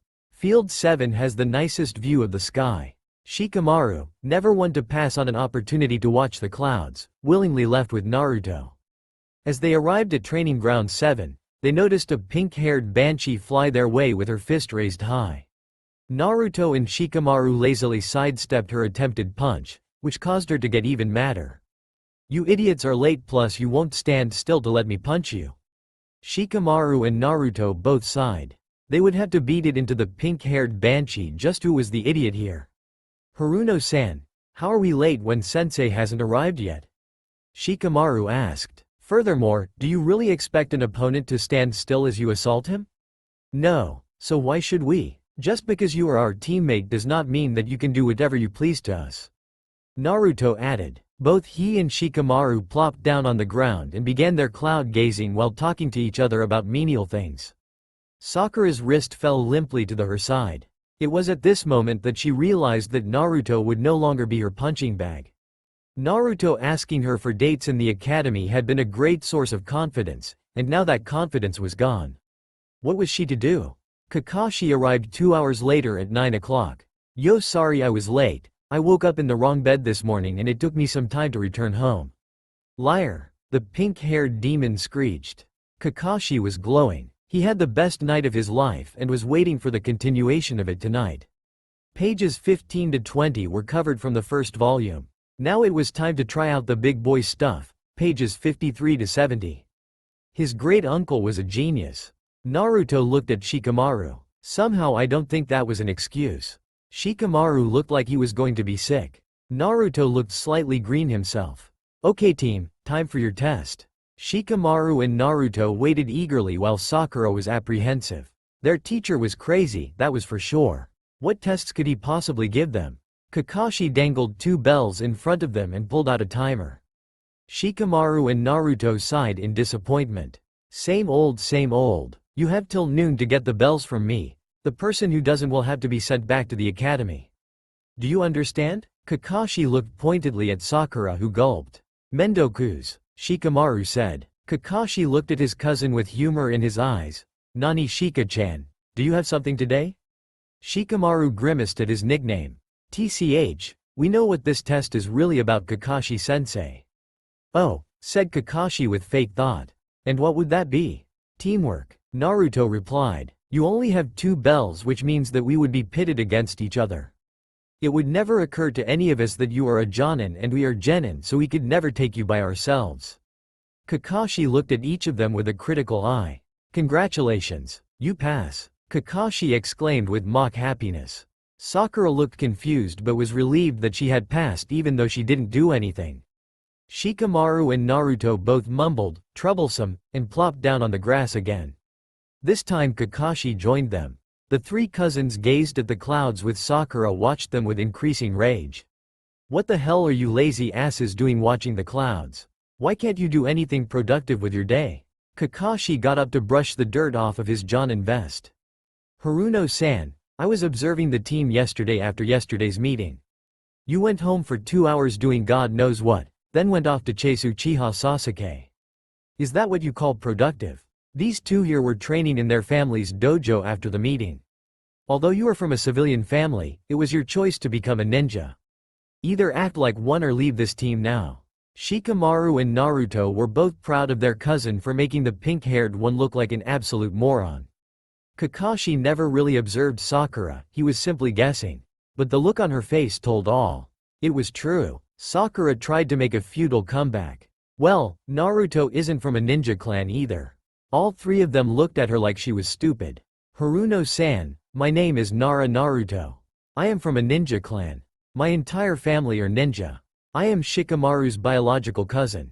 I have the Nara bloodline as well. You asked about my name yesterday. Uzumaki was my mother's last name.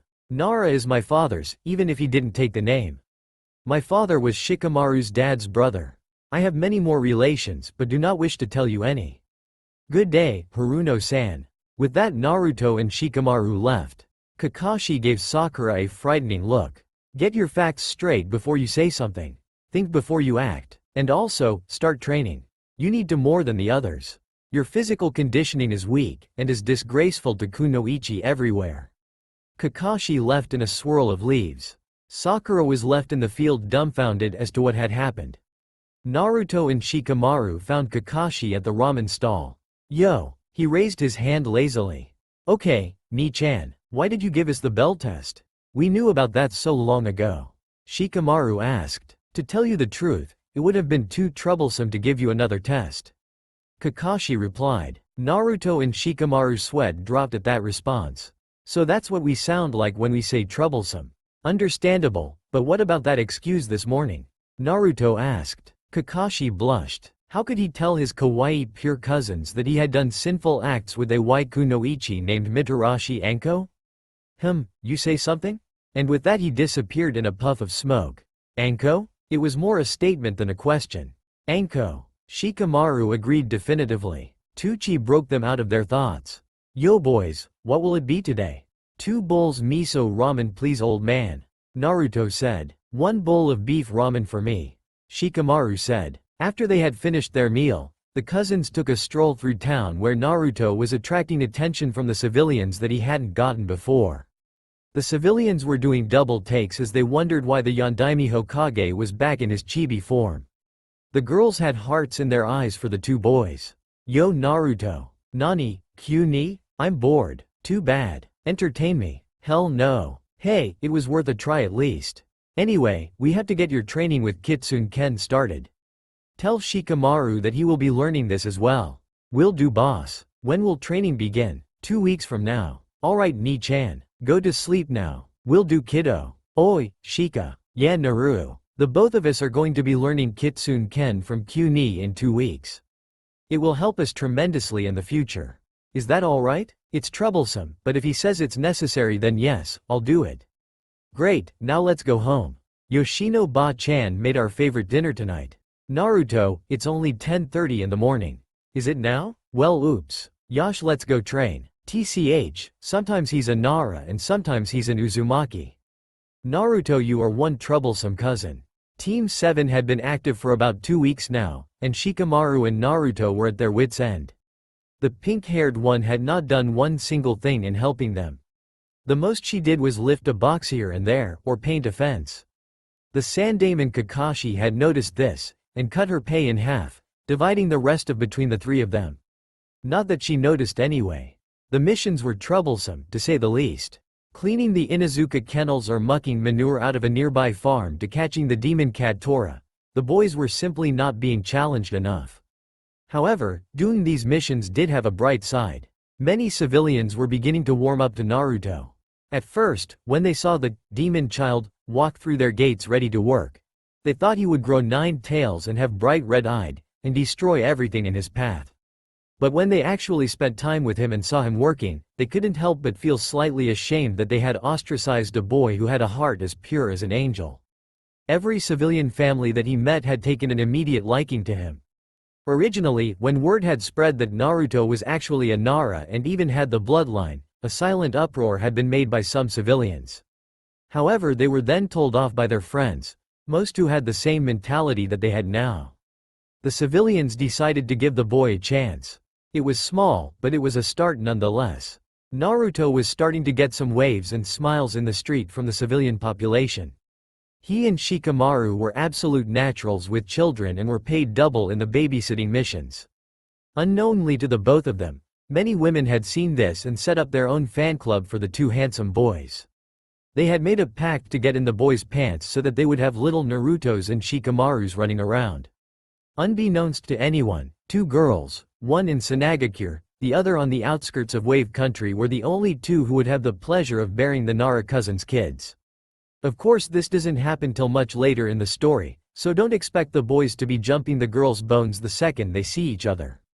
The civilian girls thought of both as the strong and silent type, exactly like Hitaki Kakashi, but with varying hair colors.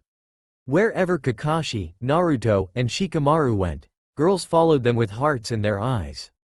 The situation was quickly becoming too troublesome for all 3 of the men. The cousins traveled on rooftops while reporting for missions, with Sakura lagging behind. Speaking of Sakura, her days as a kunoichi were getting worse and worse. She remembered when she had a chat with Ino 3 days ago. Flashback Yamanaka store. The door to the Yamanaka florist shop jingled as a new customer walked in. Ino's head popped up from behind the desk. Welcome to Yamanaka Florists. How can we? She tapered off as she saw who it was in front of the counter. Sakura smiled nervously at her once best friend. Hi Ino, can we talk? Ino gave her an indifferent look that reminded her of Shikamaru when he looked at her. About what? Ino asked. Sakura laughed. Oh you know, the normal. Boys, the latest hairstyles, etc. Ino let out a cold chuckle herself. I would love to Sakura. Sakura looked happy to have her friend back. If I was a civilian. Ino finished. Sakura looked startled. What? Sakura-san, we are kunoichi now. We have no time to worry about the petty things in life such as boys or other materialistic things. We are now trained to be killers in order to uphold our country's honor. Now, let's compare me and you, shall we, Sakura-san?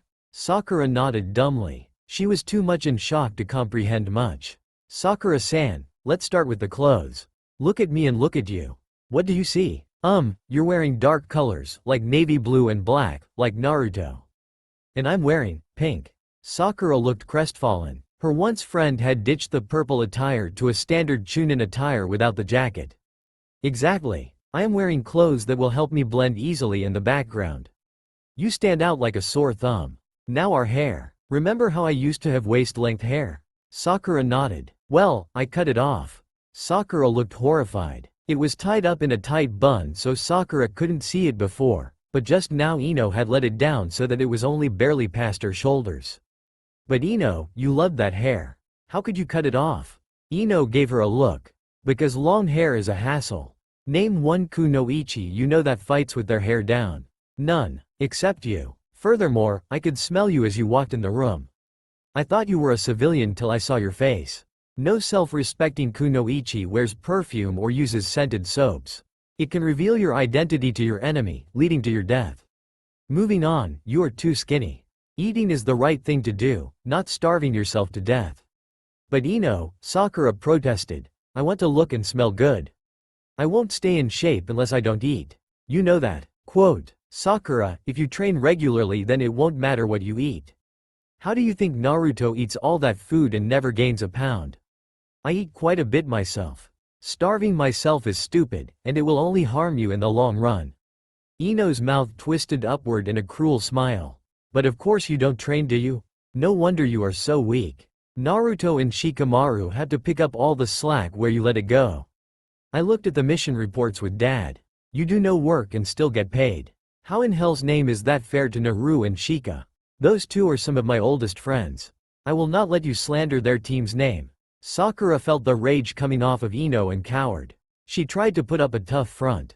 Naruto and Shikamaru. That's all I hear these days. Have you heard about the Naruto and Shikamaru?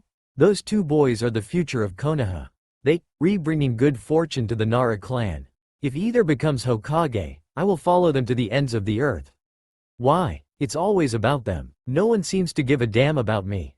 Sakura shouted, on the verge of tears. Ino grew very quiet. Has it ever occurred to you that they did something to earn the villagers' trust? I'm sure Naru or Shika has told you, respect is earned, not given. They are not who they seem to be, remember that. Those two boys are the future of Konoha, and so are we.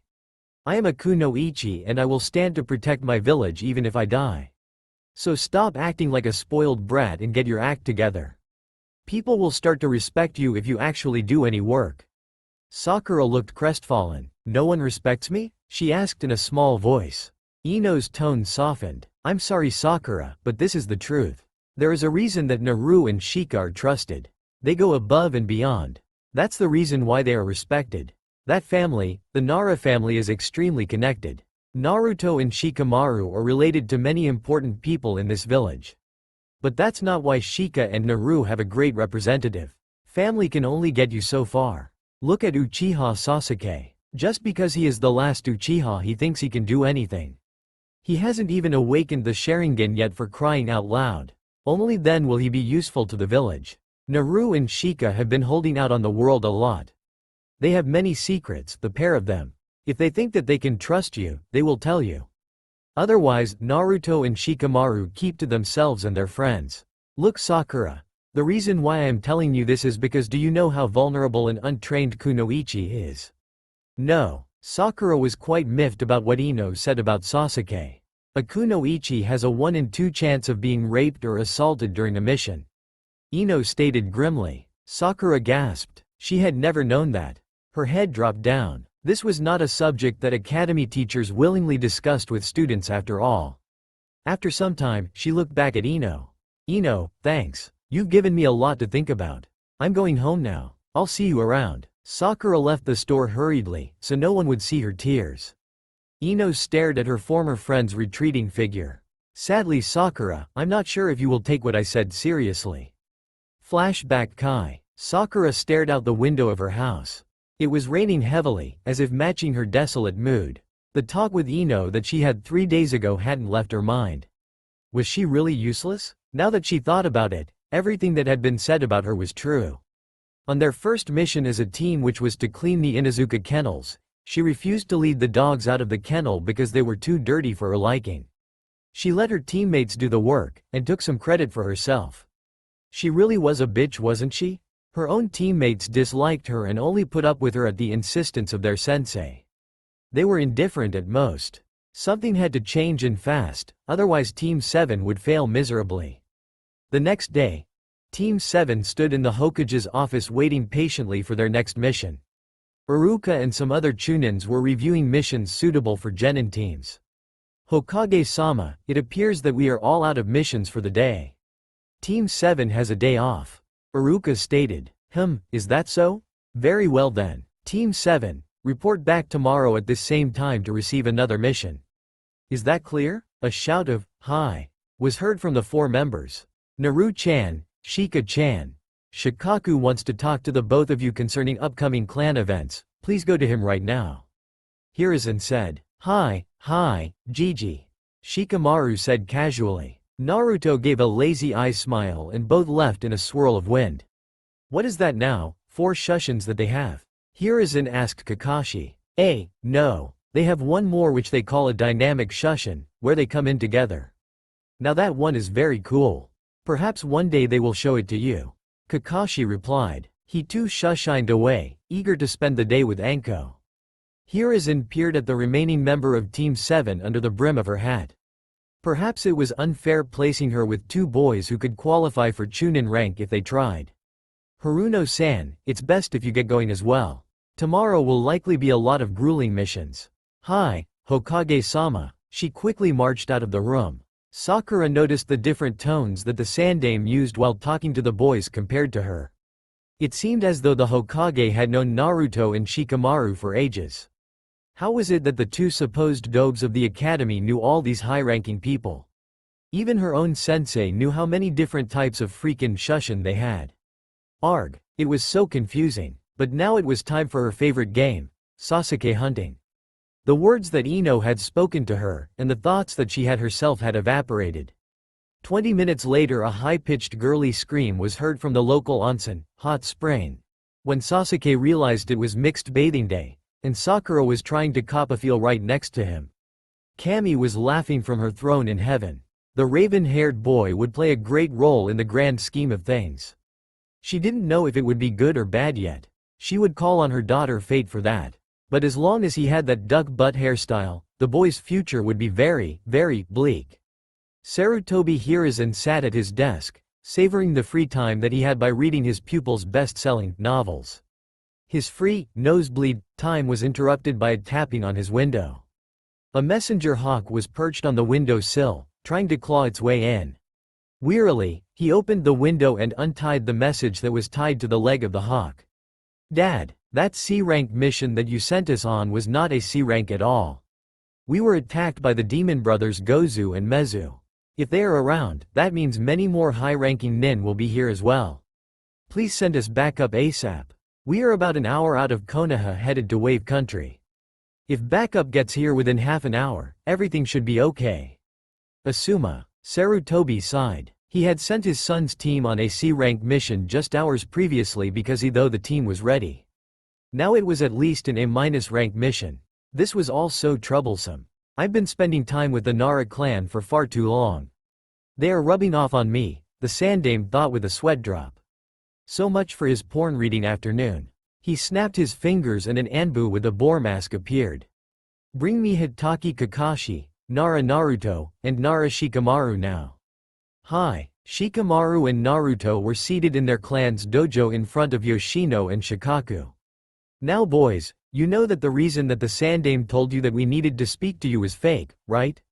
Hi, both boys said monotonously. Do you know the real reason why you are here? Yoshino inquired. Yes, we will be learning the next part of our bloodline, the part after Cage Main and Cage Nui. Shikamaru said. Very good. Now listen, our bloodline controls shadows. This is in a figurative and literal sense. For example, did you know that Naruto, your dad's mother, could control the shadows of human emotions? Two pairs of eyes widened at this. What? But that's impossible. Grandmother wasn't even a full Nara. She was only half. Naruto, your grandmother was my dad's relative. Marriages in those days were very direct, and after my mom died, her cousin, your grandmother, married dad. I was only a year old at the time. Shortly afterward, your dad was born. Imagine the surprise of the Nara clan elders when a blonde chibi was running all over the house naked every day. You and Shikamaru both are descendant from the main Nara branch. This technique is very hard to master, and Yoshino is better at it than myself. So we really can control the shadows of human emotions? Naruto asked incredulously. Precisely, in essence, you're controlling the human mind with it. What is it called? Shikamaru asked. It has many names. Yoshino answered. But the most fitting one is Naibu Kage Ketsugo Ho no Jutsu.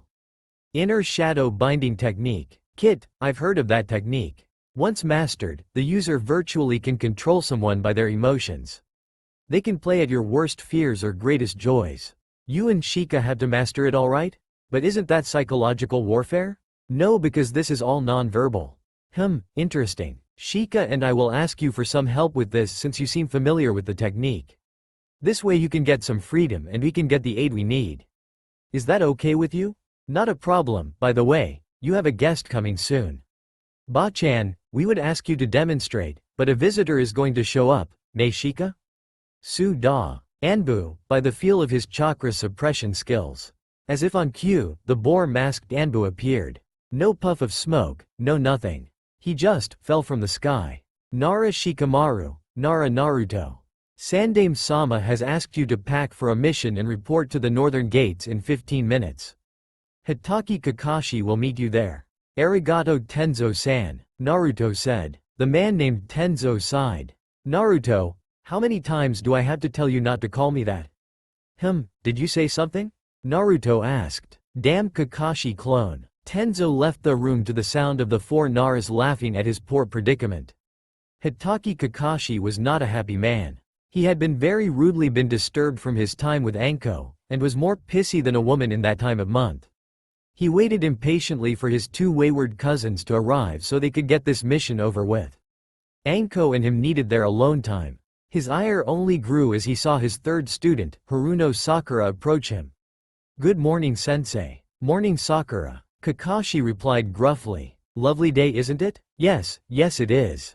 One could be spending it with those who he loves, but no, something just has to come up. Sakura sweat dropped at her sensei's current plight. Yo, Kaka-en. Kakashi-sensei. Naruto quickly corrected himself as he arrived at the northern gate with Shikamaru. Naruto, Shikamaru ready to head out? Kakashi was answered by two nodding heads.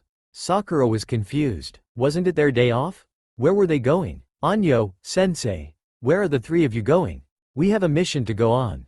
Sandaime-sama's orders. We might not be back for several days. Why wasn't I informed about it?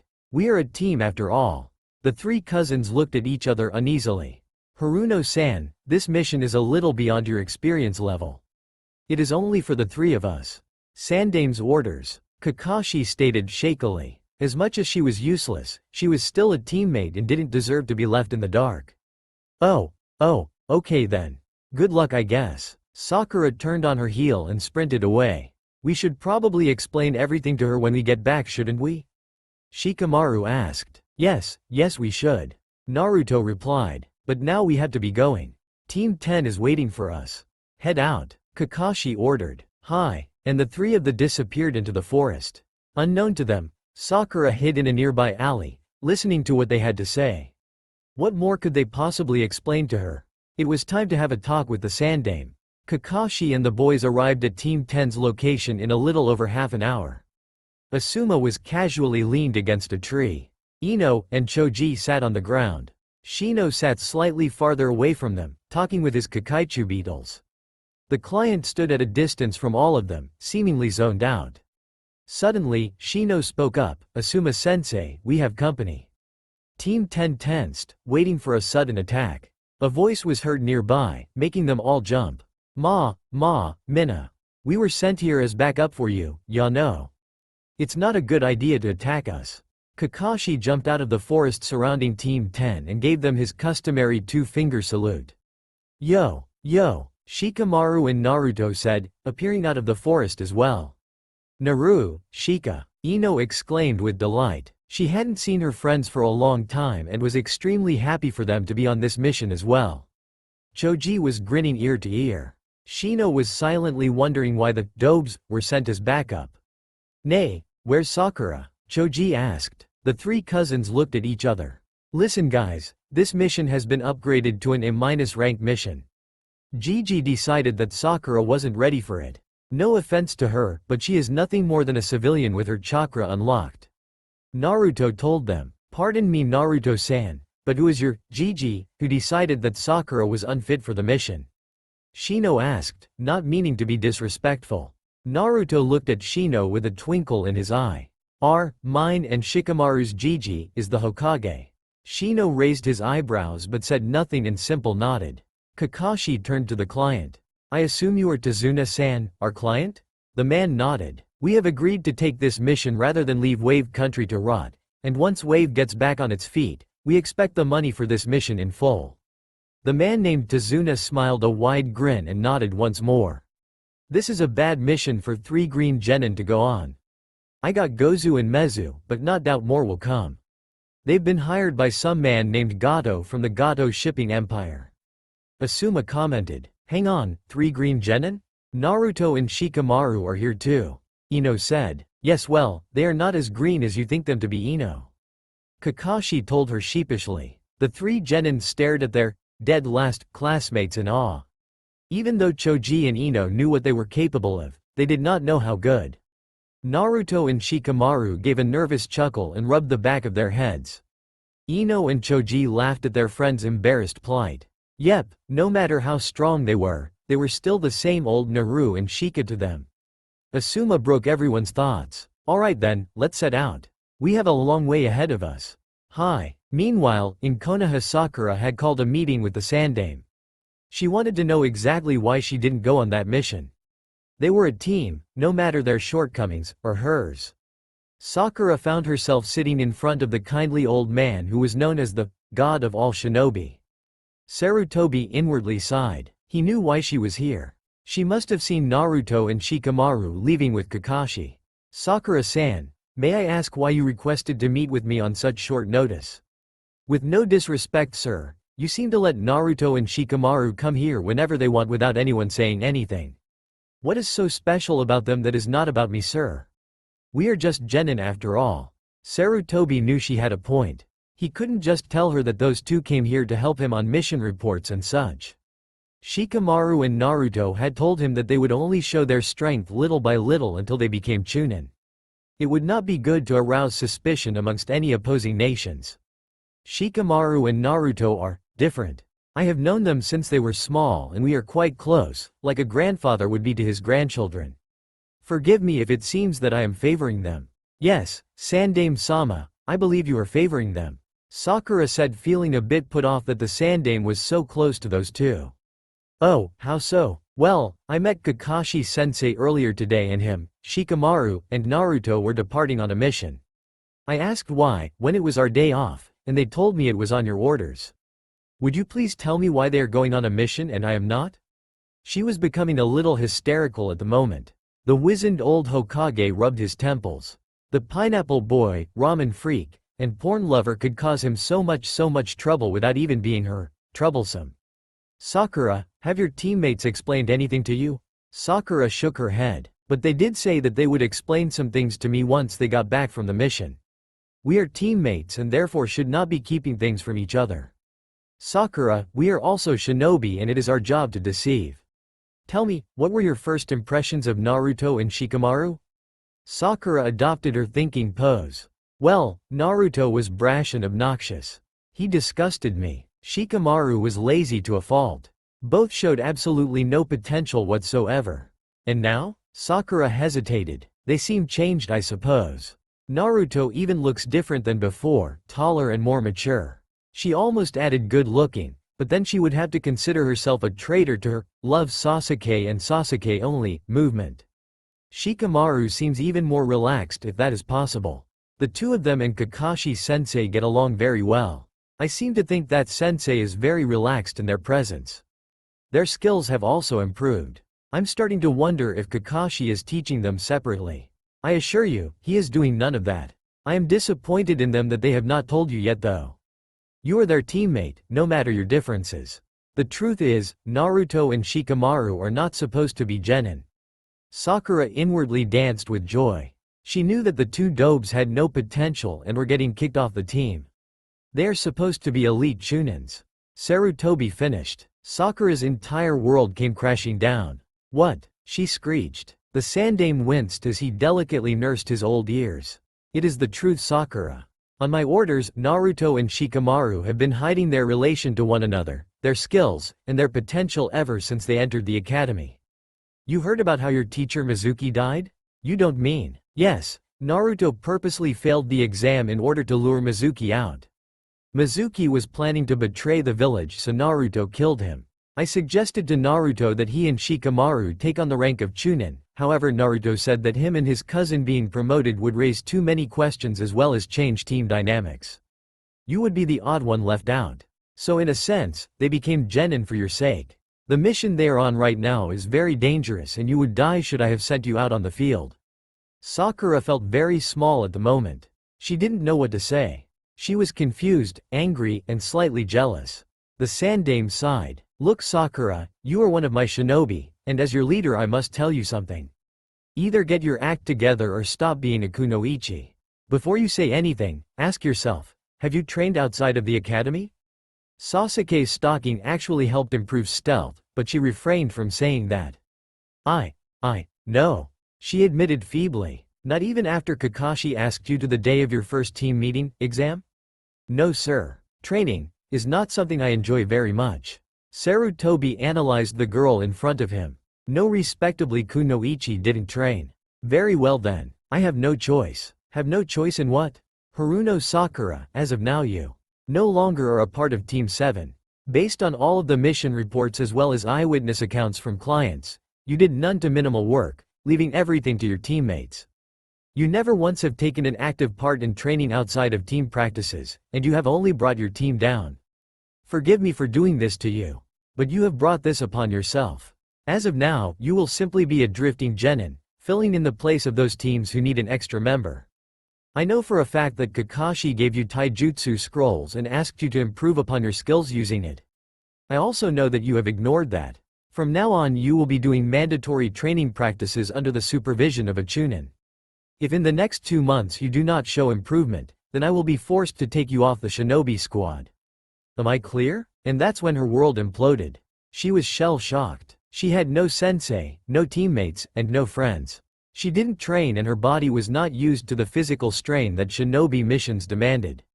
It was then she understood just how much work her teammates did. They allowed her to do whatever she wanted, and she didn't have to face the repercussions until now. Karma is a bitch. She felt the tears welling up in her eyes. Am I clear? Sakura looked up into the Sandaime's face. She recoiled when she saw him. The normally kind man's face was laden with revolt against her. He was disgusted against her. Hi. She managed to squeak out. Very well, you are dismissed now. She basically sprinted out of the room. This measure was a harsh one but effective. Naruto and Shikamaru had the mission to scope out this village's true potential, and she did not make their list.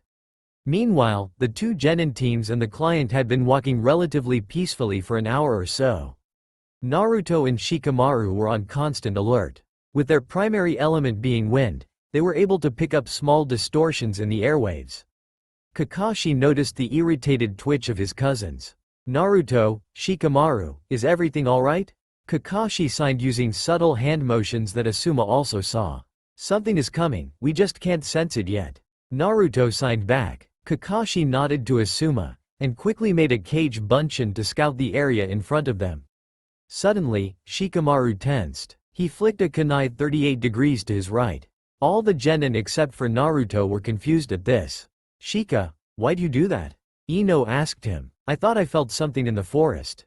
Naruto went to investigate and came back holding a dead rabbit whose fur was snow white. Wait, that means. Everybody down. Naruto, Shikamaru, Kakashi, and Asuma yelled at the same time. Shino and Choji grabbed Tazuna and Ino respectively and pulled them down to the hard ground. All of a sudden, a long, butcher knife-like sword came hurtling above them. It was a sword that was feared and recognized throughout the elemental nations. Kabikari Hucho lay embedded high in the trunk of a tree with a man who looked as frightening as the devil himself. Momochi Zabuza took in the scene in front of him. He had been hired by Gato to kill the old bridge builder, and was being paid a handsome amount of money for it. How hard could it be to assassinate one measly old man who had 5 chibis and 2 jonins protecting them? Just in case though, Haku was positioned in the nearby forest, waiting to launch a surprise attack. Hang on, recognized something about 2 of the chibis. They looked very familiar. Zabuza took out his bingo book and flipped through it, looking at some of the newest entries. 2 people that looked exactly like those 2 chibis showed up. Nara Shikamaru, age 12. Affiliation: Konohagakure. Rank: Genin, as of October 28. Skill level: High B, low A. Unnatural ability to control wind, very dangerous. He has the Nara bloodline. Weak genjutsu, strong taijutsu. Do not engage with just ninjutsu. Nara Shikamaru is wanted by Kumo for thwarting the attempt of a kidnapping on Hyuga Hanabi when he was 8. He and Nara Naruto other killed all 27 members of the assault squad 4 years ago from this year. Cousin to Nara Naruto, see next page. Capture alive and deliver to Raikage. Bounty: 500,000 ryo. Impressive chibi he was. Zabuza was quite impressed. Now on to the next one. Nara, formerly Uzumaki, Naruto. Affiliation: Konohagakure. Rank: Genin, as of October 28. Skill level: High B to mid A. Possesses the same abilities as Nara Shikamaru, including the affinity to wind and Nara bloodline. Additionally, can take on a feral appearance when accessing a strange red chakra that is volatile to the recipient of any jutsus created while using the red chakra. Nara Naruto is wanted in Iwa and Kumo. Kumo wants him and Nara Shikamaru for killing off all of the 27 members of the assault squad 4 years ago from this year. Iwa wants him because of his uncanny resemblance to the Yondaime Hokage as well as because he killed 3 members from Iwa Anbu a year ago in an attack. He is known as the Nidaime Kiroi Senko. Capture alive and deliver to Raikage. Capture dead or alive and deliver to Tsuchikage. Bounty: 1 million ryo. The 2 Naras together are called the Densetsu Kase Kage no Kyodai. The Great Wind Shadow Brothers, together they have a higher rank bounty of 5 million ryo. Oh ho, another impressive chibi. But the name Uzumaki, that was a surprise. All the Uzumakis were said to have been wiped out in the 9-tailed attack on Konoha 12 years ago. Interesting. It would be a shame to kill them, but their bounties were too nice to ignore. Naruto and Shikamaru felt the disturbance in the wind and sensed the man who was staring down at them. He was poised to attack, but did not, so it was safe to say that he was assessing their abilities and so on. Come out, Momochi Zabuza. You gave yourself away when you threw the Kabikari Hucho like that. Shikamaru yelled in a very un-Naresh voice. This was the voice that Uchiha Sasuke might have when he was excited by an opponent. The remaining genin excluding Naruto looked on in fright as the man named as Momochi Zabuza appeared in front of them. The man looked like a beast. His mouth was covered up with a white cloth that wrapped around the back of his head. His hair, spiking upwards, much like Kakashi's but as dark as the night. He wore a sleeveless vest with no shirt inside, going for the badass look. The demon of the mist had met the demon of Konoha. Zabuza looked at the 2 12-year-old boys and couldn't help but be impressed. Both had laid off the lazy persona that they had before and adopted an extremely serious demeanor. They were poised to fight and kill. The blonde, the Uzumaki, looked like the younger clone of the Yondaime Hokage, a man who Zabuza had admired thoroughly. The brunette was the son of the head of the Nara clan, and the blonde's cousin. The boys had the same facial structure of the other man next to them. One Zabuza noticed as Hitaki Kakashi, the copy nin. Next to Hitaki stood the son of the Sandaime Hokage himself, Sarutobi Asuma, once guardian of the Fire Temple. Zabuza had hit the jackpot with his prey. The other 3 chibis were expendable. He didn't care if they lived or died. All he wanted was a good fight. Zabuza turned his head to Shikamaru and Naruto. Nara Naruto, Nara Shikamaru, nice to meet you in person. The 2 boys stiffened. How do you know our names? Naruto called to the ex-Kiri nin. What, you boys don't know? You're in the bingo books. If captured together you have a bounty of 5 million ryo. All jaws dropped at this. What, since when? What exactly have we done to have bounties over our heads? Shikamaru asked, heavily curious. Zabuza looked incredulous. They didn't even know that they were wanted men, kids. You killed 27 Kumo nin together 4 years ago, and the blonde killed 3 Iwa nin.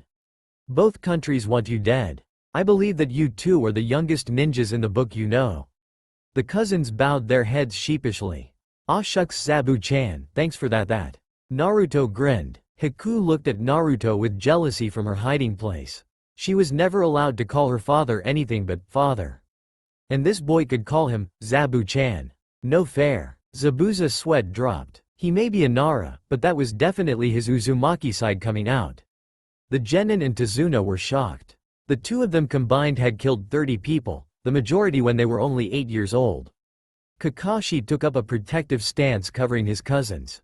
Momochi Zabuza, if you are here to kill our client, please reconsider or we will kill you. Sharingan no Kakashi, go fuck yourself in a hole, man. You are not important, all I have to do is kill the old man and all of us can leave. Kakashi was more than a bit miffed that the nuke nin had blown him off so easily. We can't let you do that, I'm afraid. Oh really, well sorry to disappoint you, but no one can stop me. You better hope that the old man dies, Kakashi, or the last thing you'll be hearing are your screams as you die. Everything that Zabuza had said was laced with killing intent as big as Kakashi's or Asama's. It was so much that the cage bunshin that Kakashi had sent out earlier nearly soiled itself before dispelling. Even Haku had a hard time breathing, though she was used to it. The 3 green genin and Tazuna welcomed the earth below their feet openly as they fell, quivering in fear. Naruto and Shikamaru were shaking, but not that much. Kakashi turned around to face his charges. Don't worry guys, I'll never let any of my nakama die. Those who don't follow the rules are trash, but those who abandon their friends are worse than trash. He finished with his famous eye smile. That slightly eased the tension in the air. At least the 4 on the ground were able to stand up. TCH pathetic really, Konoha genins can't even handle killer intent. Well except for 2 it seems. Zabuza said pointing at Naruto and Shikamaru. Well, we've had practice. Shikamaru replied, shivering as he thought of what Anko had done to him after he accidentally ate her dango stick. It was much worse than this. Yeah, our future cousin-in-law, Mitarashi Anko, she's like the female version of you. When you separate her from her dango, bad things happen, and we pay the ultimate price. Naruto said as he shot a sly glance at Kakashi who was blushing madly. Zabuza scoffed. Mitarashi Anko's dango obsession was not a new fact in the ninja world. He didn't doubt their words one bit. But now playtime was over. He needed to kill a certain man to feed himself and Haku, his daughter. Then, he would kill the man who wanted him to kill the other man because the 4-foot midget got on his nerves. Naruto tensed. The wind had changed direction. He looked over at Shikamaru and saw that he had goosebumps all over his arms, meaning that he felt it as well. Zabuza was getting serious. However, it did strike him as odd that the wind had brought a delicately feminine scent with it as well. It wasn't Ino, so then who? Quickly, Zabuza made a few hand seals. Ninpo. Kirigakure no Jutsu. Hidden mist technique. A thick fog covered a radius of 100 feet, making it impossible to see. Zabuza's dismembered and ethereal voice echoed around them.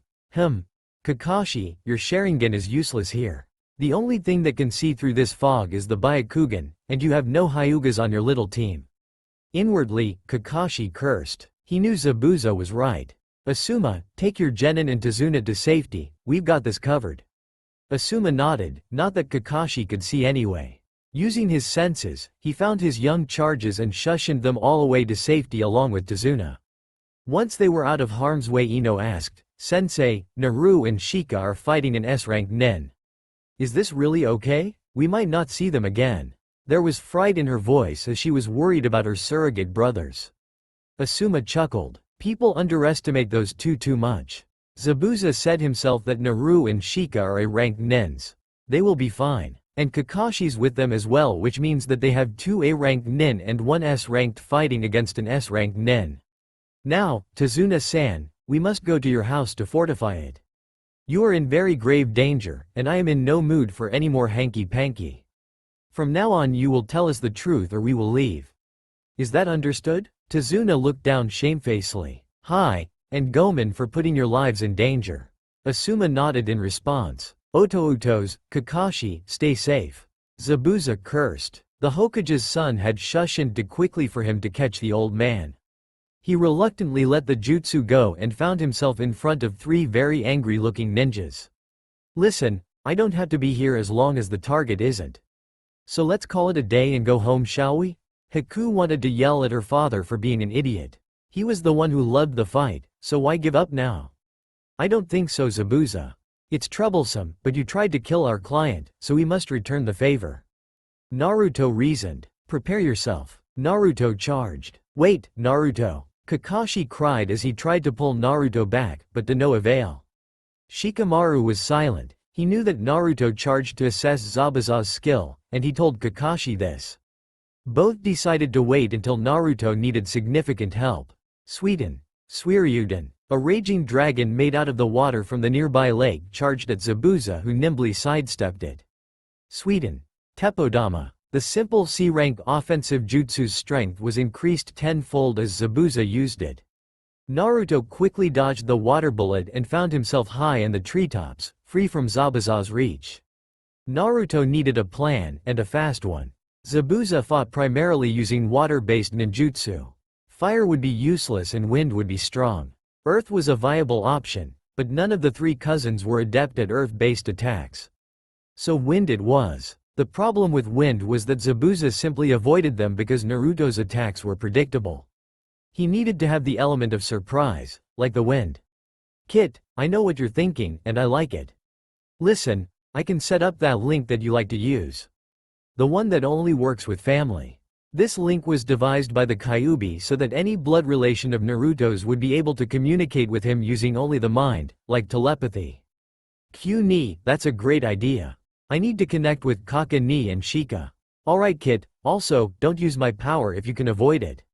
It will attract unnecessary attention, trust me. I understand Q-ni, please do it now. Hi Naru, prepare yourself. Naruto felt the tendrils of his conscience pushing out like shadows, never stopping till they reached their destination. Shikamaru and Kakashi felt it as it arrived. The familiar feeling of Naruto's mind touching their own. Naruto appeared in a swirl of leaves, Kakashi and Shikamaru a little ways back. Zabuza just decided to wait and see what was going to do. Guys, listen, I have a plan. Go on Naru, what is it? We need to attack from different directions, ambushing him and taking him down from his blind spot, which is located to his left. I noticed this when he dodged my first attack. He always looks to the left more than the right, which means that the left is weak for him. So what do you propose we do, cousin? Collaboration jutsus. Kaka-ni, with your fire and our wind, we can decimate him easily. Sounds good. Any Kaiden jutsu will do, right? Hi, but Kaiden. Gokakyu no jutsu would be preferred. Shikamaru will make a futon, Renkuden, and I will attack him with Chidori. Meanwhile, Zabuza and Haku were staring at the trio as if they were complete idiots. Listen guys, I know that you're trying to kill me, but to discuss the plan where I can hear it loud and clear is a bit ridiculous. Naruto's eyes widened. It was impossible. No, it was beyond impossible, unless. Shikamaru and Kakashi were shocked.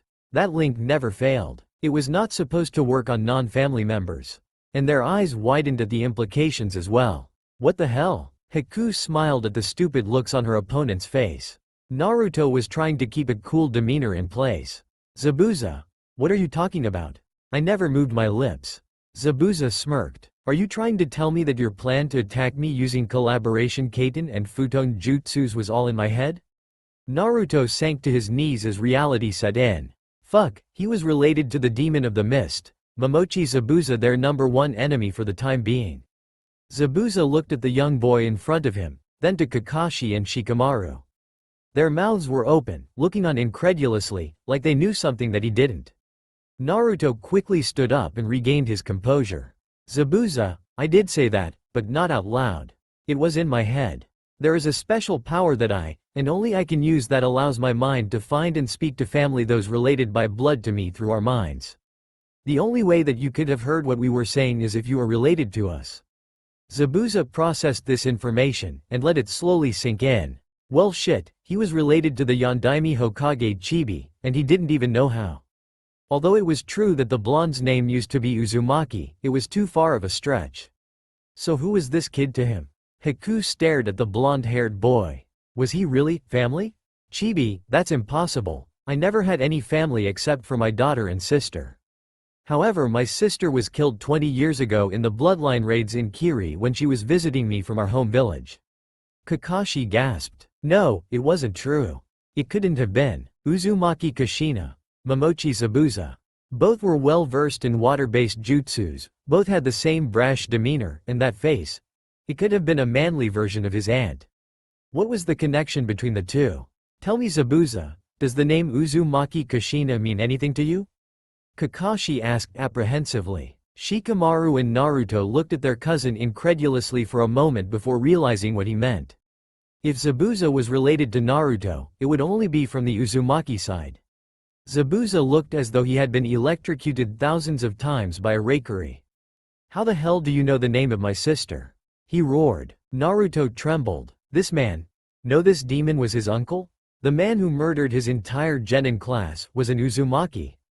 He was the cousin to Tsunade? Him? Kit, calm down. You are very close to accessing some of my power, something that is not what is in your best interest. This man does smell like you, and Kushina. When I was inside of her, I sensed her longing for the one known as Zabuza, and I think he is the one. Whenever she used to let me out so I could be with Hitomi, she used to tell me stories about her old family. So please, for your mother's sake, trust the man. Naruto didn't answer his demonic brother. Kakashi looked at Naruto in concern. Then he spoke. Uzumaki Kushina was the wife of Namikaze Minato, more commonly known as the Yondaime Hokage. She also happens to be mine and Shikamaru's aunt. The Yondaime Hokage was our paternal uncle. And Naruto here is her son. Haku gasped and clutched her heart at the implications. She had a family. She was the niece of the Yondaime Hokage. Maybe, just maybe she would finally have a home. Zabuza just stared. No, no, no. It wasn't true. Kushina had died in the raids, right? Had he not looked hard enough? Had he abandoned the Uzumaki name for nothing? Would Tsunade ever forgive him? He was just 8 when this had happened. Haku, you can come out now. He called his daughter out. She had always asked him if she had other family. He had always answered no. It seems as though he was gravely mistaken. Kakashi, Shikamaru, and Naruto stared at the figure who had appeared before them. She was the kid's age, with long ebony tresses that fell to her waist. Her face was soft and angel-like. Her heart-shaped face brought a fierce blush to Shikamaru's face. My name is Uzumaki Zabuza, son of the second Izukage Uzumaki Hideki and my mother, Uzumaki Nadare. Zabuza said. My name is Uzumaki Haku, daughter to Uzumaki Zabuza. Haku is her name, it's pretty. Shikamaru thought. Naruto understood that the fighting would now be stopped. His uncle wanted to talk, and talk they would. About everything. My name is Nara Naruto, son of the Yondaime Hokage Namikaze Nara Minato and Uzumaki Kushina. These are my cousins, Hitaki Kakashi and Nara Shikamaru. Apparently, we are your nephews. What the hell, I'm the Hitaki Kakashi's uncle. What has this world come to? They are my family though, and I need one hell of an explanation from them all. Perhaps it would be nice to live somewhere again. Yes, for Haku's sake as well as my own, I need to embrace my family. Family, the word brought a fuzzy feeling to his stomach, something that had not been there since the day Haku was born. Listen, Naruto.